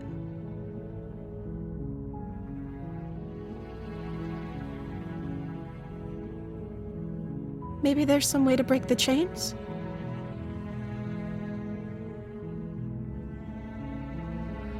Or if that doesn't work, I guess we can always cut me out of them. She offers the suggestion with almost complete nonchalance. If we were stuck down here long enough, I'm sure we'd be nonchalant about cutting our way out if it meant we could finally be free. You attempt to make your way out of the basement, but the door at the top of the stairs slams shut. You hear the click of a lock sliding into place. Is someone else here?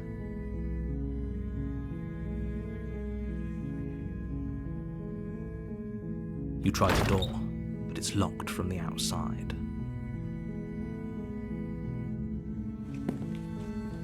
You make your way to the bottom of the stairs. This would have been so much easier if you'd just taken the blade like you were supposed to. Easier for whom? Easier for everyone. Look at the mess you're in. I heard the door slam. They locked you down here too, didn't they? There's a slight panic rising in the princess's voice. If I could just get out of these chains, I know we could force our way out of here together. She barely hesitates before raising her arm to her mouth, her teeth tearing through her limb with the determination of a trapped wolf. As she rips her flesh from her bone, a sound comes from behind you, the clang of bouncing metal. It's the blade from upstairs. You're not sure how it made its way down here, but if there's a time to strike, it's now. Or we could use it to free her. You won't like what happens if you do that.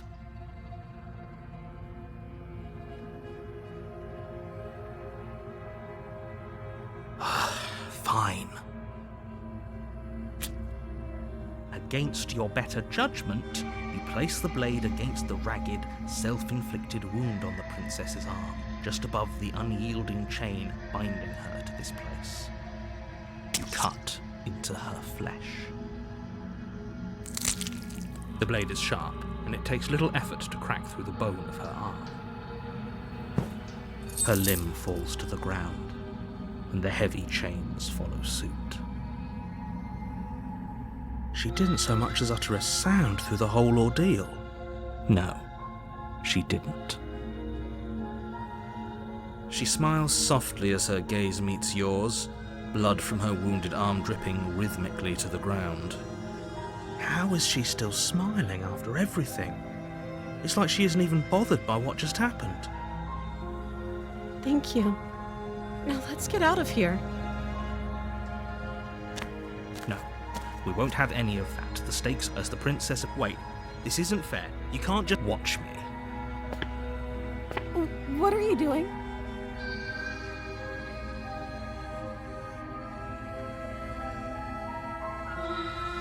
Okay, there's no going back now. We're with you to... You bring the blade down to strike the princess, but she's fast. She ducks to the floor, your blade narrowly grazing her backside. Slaying her won't be easy now that she's free. We could have gotten out of here together. Were you just lying to me this whole time? I don't know what's come over you, but if I have to kill you, then I'll kill you. Do you think I need both of my arms to do that? She pounces on you with the same animal ferocity she used to tear through her arm. But you have a weapon. You raise the blade, digging it under her ribs, aiming directly for the heart. It's not enough to stop her. You feel her claws in your throat, then her teeth, somehow sharp enough to pull apart your flesh and sinew with ease. You collapse to the floor, your body unresponsive as your blood pools on the ground beneath you. She stares down at your ravaged form, eyes shining in the darkness, dress stained in red as her blood and yours both seep into the fabric. If we're lucky, the wound you managed to inflict will be enough to at least delay her escape from this place. If we're very lucky, we will kill her before she can reach the outside world. It can't just end like this, right? As much as I'd prefer for things to have gone differently, I can't deny the reality of what's happened. I'm sorry, but it's over. Everything goes dark, and you die.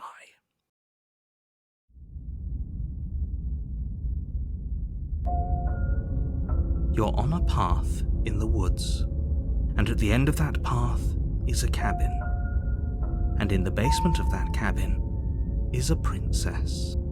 You're here to slay her. If you don't, it will be the end of the world.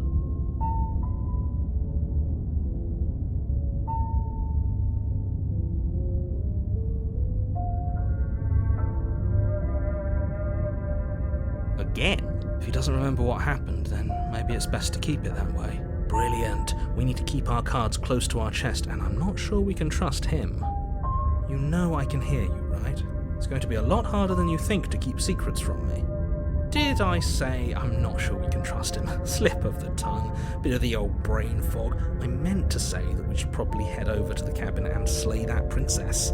We already know we can't trust her, so let's get on with the show.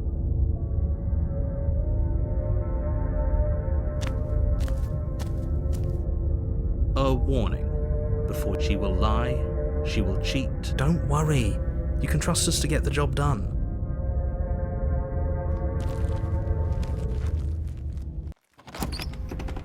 The interior of the cabin is a mess of twisted roots. The walls a chaotic weave of knotted wood that, almost as if by accident, just happened to resemble a room.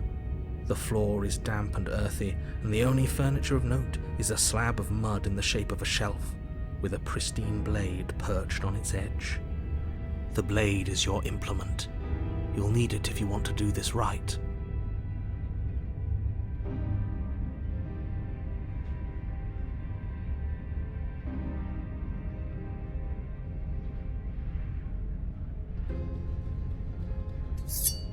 You take the blade from the shelf. It would be difficult to slay the princess and save the world without a weapon. Well, if we're grabbing a weapon, we should probably keep it hidden behind our backs. She doesn't have to know we have it. That's not actually a bad idea.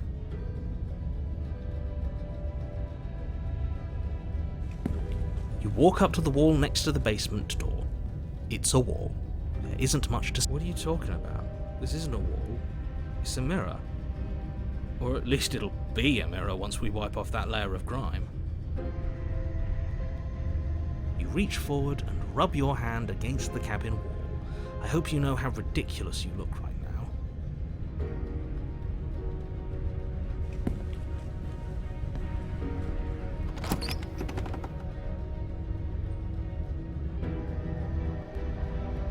The door to the basement creaks open, revealing a staircase dug into the muddy earth below. The ceiling is thick with roots that hang like locks of tangled hair. The weak starlight from the cabin windows behind you can barely penetrate the gloom here, only illuminating the edges of an opening below. It shines in the darkness like some kind of massive maw, waiting to swallow you up into the earth. The air smells of dirt and copper.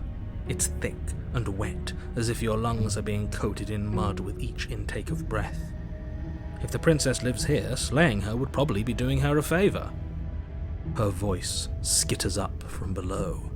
Something nasty finds itself on my stairs. Come on down. Don't be scared. I probably won't bite. I recognize that voice as easily as I recognized your nervous little footsteps coming up the path. I know who you are, and I remember what you've done. She must have you confused with someone else. She seems friendly enough. Maybe we can talk our way out of this whole situation. You can't. Unless you slay her right away, she's going to break free and end the world. There's no reasoning with what she is. Look, I'm just throwing ideas out there. I like to think out loud.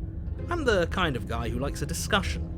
Don't we want to hear what everyone has to say before making any big decisions? Do you want to hear what everyone has to say? Or do you just want to hear yourself talk? You need to stop lingering. Your task is to slay the princess, not endlessly debate about what to do with the princess. Fine. You're the boss. Thank you. You descend the basement steps, entering the dark room below. You can just make out the shape of the princess in the gloom. She's huddled against the far wall, her eyes bright and glaring from amid the thick roots. And there you are, one hand tucked away behind your back, gripping that sharp, sharp blade, no doubt. That's no fair. How would she know that? So, we've dropped the pretenses. Good. You made a comment back in the woods about having been here before. Now she's acting like the two of you already know each other. Oh, no. You've already been here, haven't you? That's pretty sharp. How'd you figure that one out? Call it deductive reasoning. Well, you seem to be great at it. So, you really don't remember us, do you? No, I don't. But you and the princess clearly have a shared reality, even if I'm not a part of it. I won't waste time fighting you on something that's clearly true. I'm just glad we could put all this behind us. Is it all behind us? Just focus on the task at hand. I don't care if you've been here before, and I don't care if you think you'll go somewhere else after this. My world is on the line right now, so I'd appreciate it if you would take this seriously and slay her. Let's chat her up a bit first. Maybe we can find a middle ground where everyone's happy. Don't talk to her. You're just going to make things more difficult than they have to be. Well, I seem to remember you having a tongue.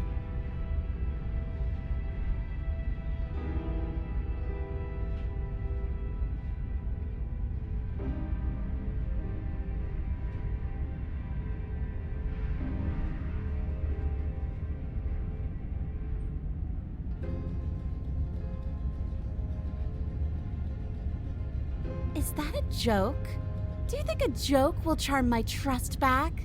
you'll have to try harder than that.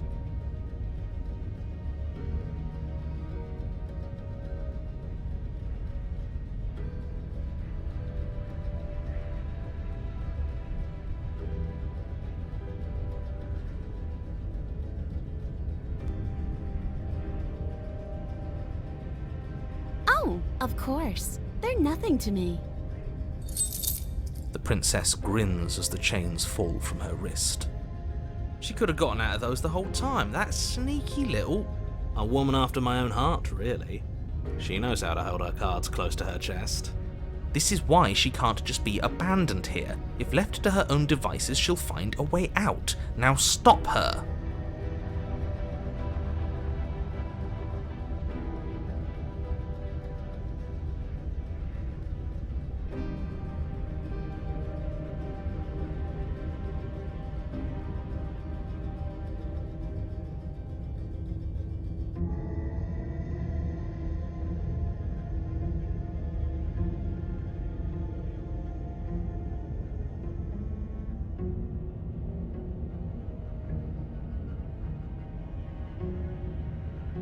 Why would I do such a thing? Is someone's guilty conscience getting to them? But I wouldn't worry. As much as I may hate you, letting you live is in my best interests. If you get me out of here, the only thing that will be dead and buried is the bad blood between us. Oh, that nagging feeling you mentioned is me, by the way. I'm actually a little anxious about a potential backstabbing event. She needs us to get out of here. We'll be fine if that's what we decide to do. You won't be fine because destruction is in her nature. If she gets out of here, that's it for the world, remember? Even if that's true, that doesn't automatically mean she's going to stab us in the back. I think that depends on your definition of words like stab and in the back. She might not literally do that, but she could very well symbolically do the same thing. See? He gets it. There's nothing wrong with looking out for number one. Oh, smart. Let's apologize, get us back on the right foot. Oh, you're sorry. Isn't that nice? You're such a gracious little monster. If you're sorry, then let me out of here. Prove it.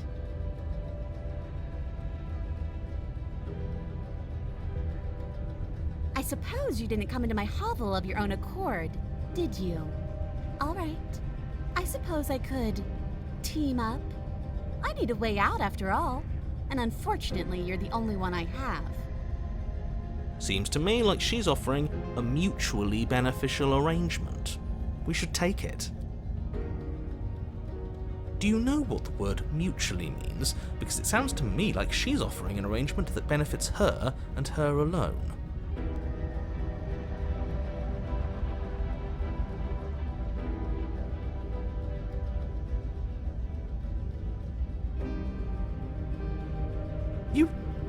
You can't be serious. Now, hold on. We should put this to a vote. The blade is one of our most valuable assets. We can't just give it to her. What if she uses it to kill us? I vote no. As do I. I, abstain? You abstain? She's going to kill us if we give it to her.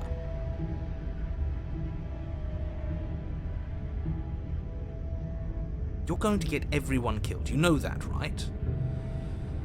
But of course you do. You toss the blade at the princess's feet. She eyes it with suspicion before kneeling down to pick it up. I wouldn't have done that. Why did you?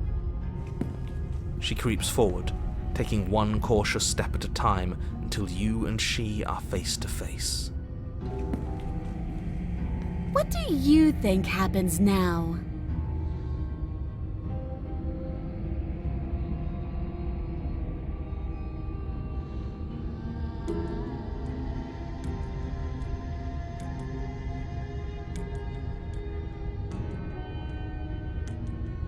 Her shoulders tense and her eyes dart away.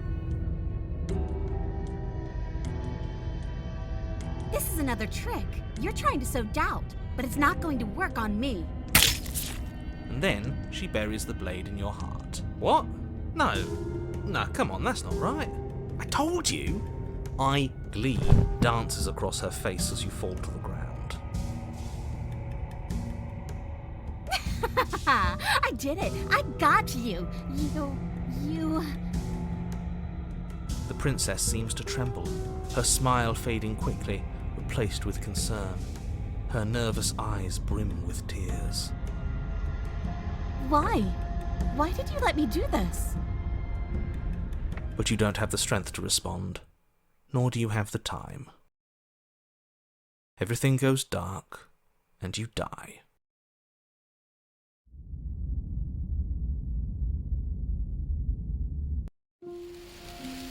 You're on a path in the woods. I told you not to give her the blade. I told you it would come around to bite us. I voted against it. Yeah, we know. You already got your I told you so's in while we were bleeding out. I just wanted to make sure that everyone here knows that I was and am on the right side of that argument. Oh, you're far from being on the right side of anything. You're fixated on the past, whereas what you should be is fixated on the future. Ho ho! A visionary. I like it. Tell me more. Gladly, my dear fellow. By cruelly turning on the princess in her moment of vulnerability, we made ourselves an enemy. But by mastering our fear and insecurity and handing over our power, we've begun a journey to something so much deeper. I like journeys. Travelling is a bit of a passion of mine. It makes me so relatable. Now, where are we off to? Well, if we're lucky, it's a journey to love. She hates us. Does she? She hesitated before stabbing us to death. There might just be a kernel of affection in that angry, angry heart. As ridiculous as this guy is, maybe he has a point. I don't know if I necessarily buy into his whole love journey thing, but maybe she won't be as keen to betray us this time. We've already proven to her that we can change, so maybe she'll realise that things don't have to end in violence. You know, maybe you're right. In which case, I suppose the only thing to do is to get back to the cabin and give it another try. Give what another try exactly? You are aware I've been listening to you, right? It makes no difference if we conspire in the shadows or bear our intentions with open hearts. We are breaking your cruel cycle and whisking her away to freedom. Oh, are you now? Great, so you've obviously been here before, since you apparently died at least once. Twice, actually. Sure. Twice. Then I'll spare you the little introduction I had planned.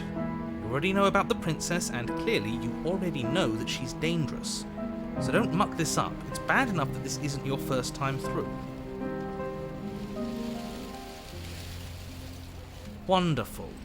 If the woods themselves are changing, then that's all the more reason for you to take this seriously. It would mean your grip on things is slipping, which, in turn, likely means her influence is spreading. Someone's in the know. I've already said too much. The more information you have, the more difficult your task will be. Don't listen to her, definitely don't free her, and if you can, don't even think about her. You don't have to worry about me. My head's always empty. Except for thoughts of her.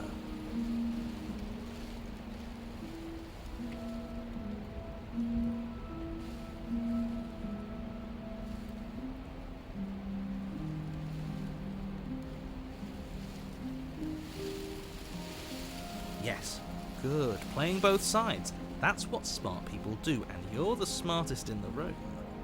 I'm not sure it counts as playing both sides if people can hear you doing it. Buddy, you're thinking in far too few dimensions. There's layers to doing this right, and I'm pretty sure the one making the choices gets that. Trust in the plan. Trust in what plan? The Decider's plan. Sure, we don't know what the plan is yet, but that's part of the whole trusting thing, isn't it?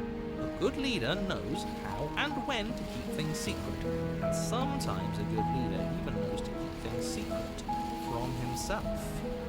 There isn't a plan, and that's the whole point. We're supposed to be guided by emotion. We're supposed to passionately live in the moment, and I'm sure that when the time comes, those passions will tell us to set our darling princess free.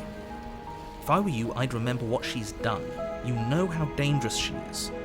You should know that someone like her shouldn't be let loose upon the world.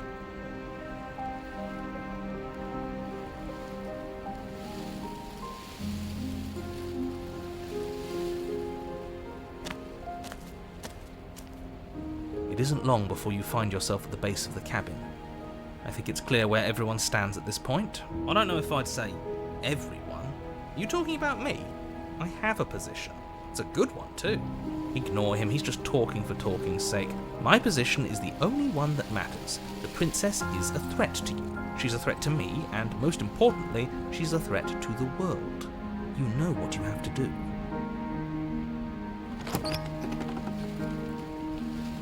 The interior of the cabin is hardly an interior at all anymore. The burned out ruins merely suggest the shape of the structure that once stood here, charred wood still reeking of ash. But beneath it lies the fresh smell of spring growth after rain, the promise of new life in the wreckage of the old. The only furniture of note is the crisp shell of what was once a table, a pristine... Wait, this isn't right. There's supposed to be a pristine blade. Why isn't there a pristine blade? We gave it to her last time. She can't still have it, can she? Well, it's not here. And if she has it, let me guess, you want to get all chummy with her. Look, as far as I see it, if it's between him and her, I say we side with the one who has the weapon. It's just the smart thing to do. I wouldn't be so hasty. I'm sure the blade will turn up somewhere. She can't have it. That's not how this is supposed to work. If she does have it, that's all the more reason to put our faith in her. We've already shown her our heart. Now she has to show us hers. Unless her heart tells her to stab us, which doesn't seem unlikely, so yes, I agree. Let's make sure we get on her good side.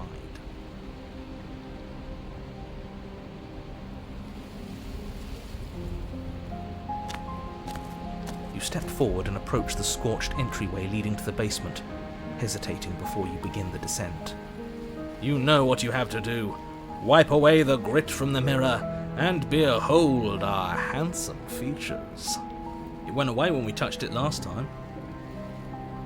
You reach forward and wave your hand through the hollow entrance leading to the basement. What are you doing?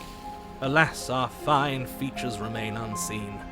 We'll just have to trust that she'll find us beautiful as we are. Well, seems like the only way to go is forward, isn't it? Yes, that's where everything tends to be.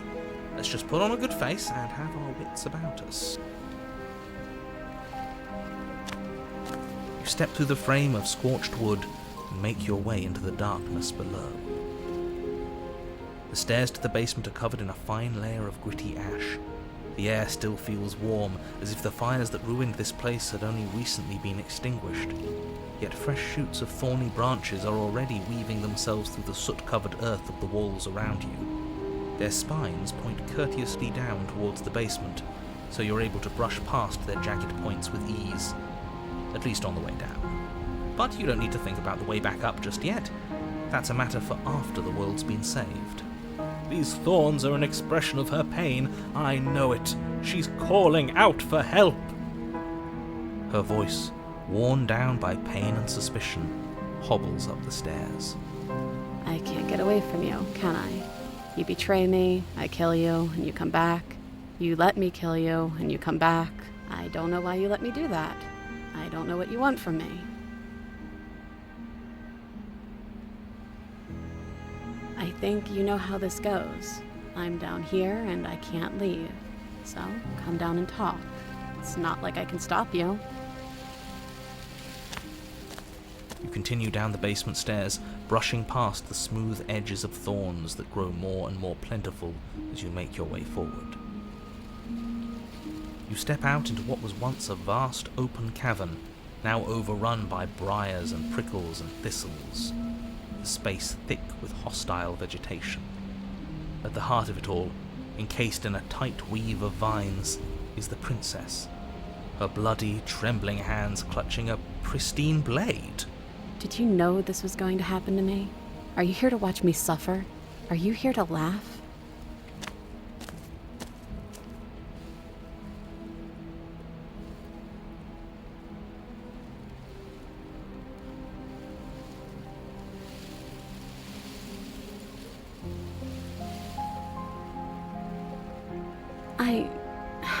I want to trust you. Her grip tightens on the blade. But you're hiding something, aren't you? Why would you help me if you weren't helping yourself?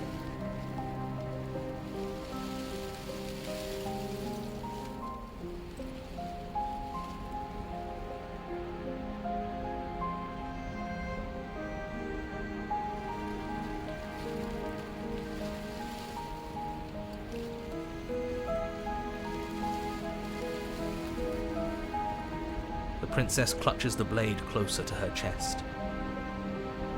That sounds nice. I'm so tired of the bad blood between us. But it's hard to let it go. You've hurt me. Her eyes dart away from yours for a brief moment. And I've also hurt you.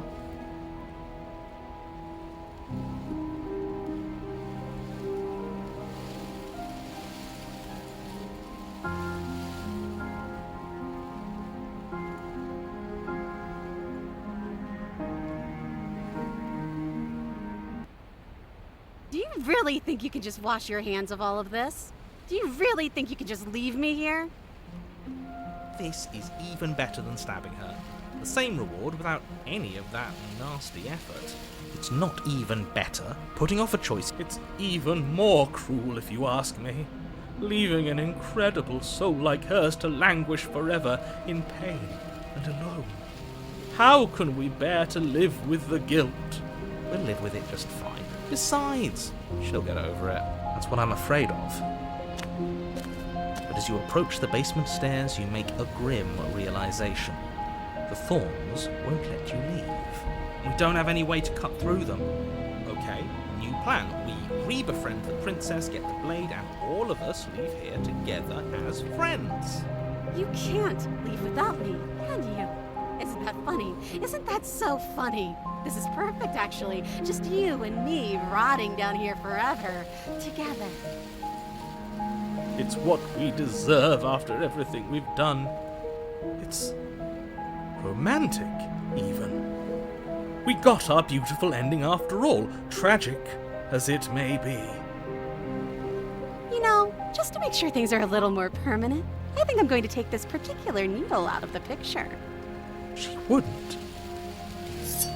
Thorns slice into the princess's hands, lacerating what little skin remains as she raises the blade to her mouth. Take it now, before she swallows it out of spite.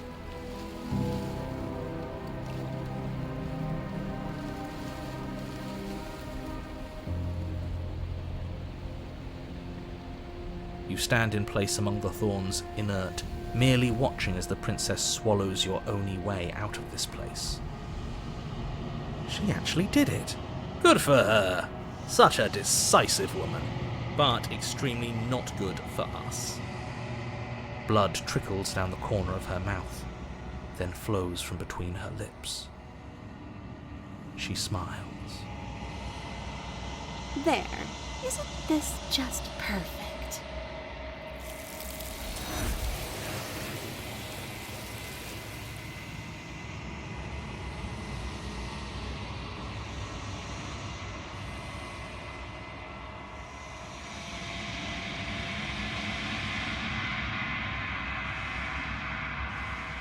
She's gone. Where did she go? Should we try and find her? And there's that mirror again. Why is it here? Why now?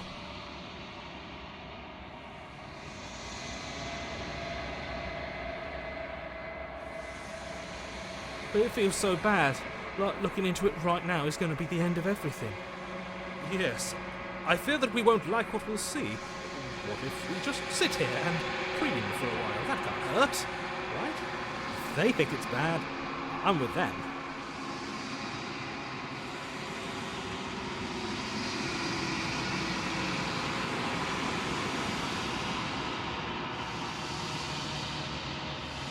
I don't like that silence.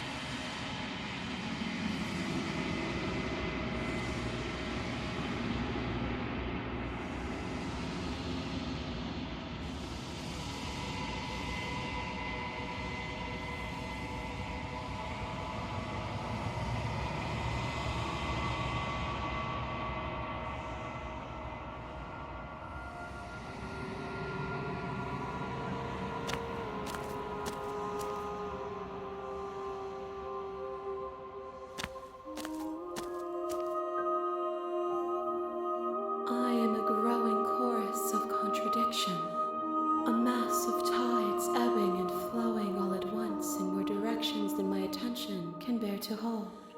To look at any one is to shift them all into something new, and to look away is to reshape them yet again.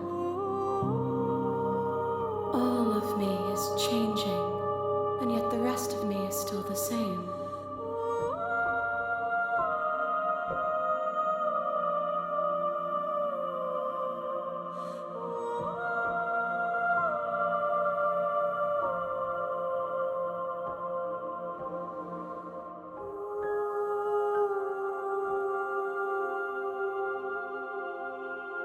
It changes me, but it doesn't make me worse, nor does it make me care for you any less. Does it make you worse? Do you resent me?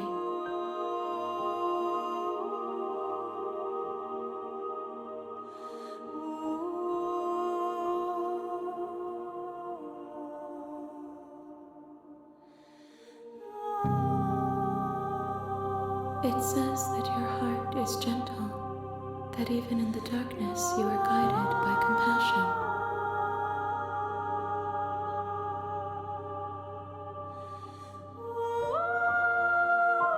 This one yearns for connection she feels she doesn't deserve.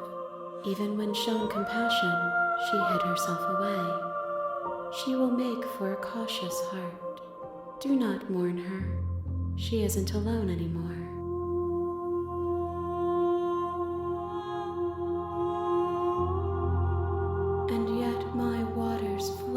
My streets bustle. There are no words that can describe me into non-existence. There is no logic that can bind my multitudes. I am everything that you have known me to be, but I am also none of it.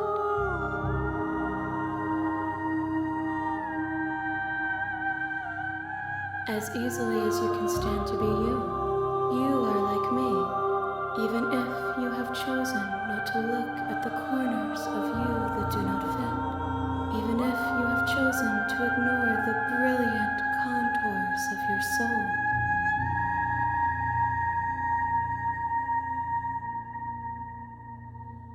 My perspectives are shadowed. You have seen what I have seen, just as I have seen what you have seen. The angles of my vantage do not offer me hidden truths, and my attention is turned inward, except when you are here with me. Perhaps this will change when our work is done.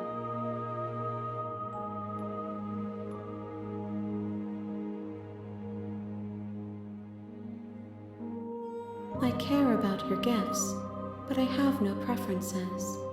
You have your responsibilities, and I have mine.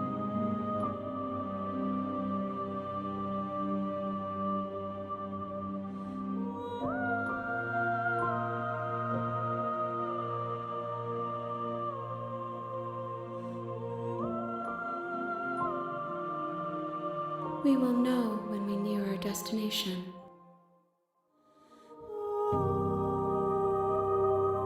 I will be here when it is time for us to meet again.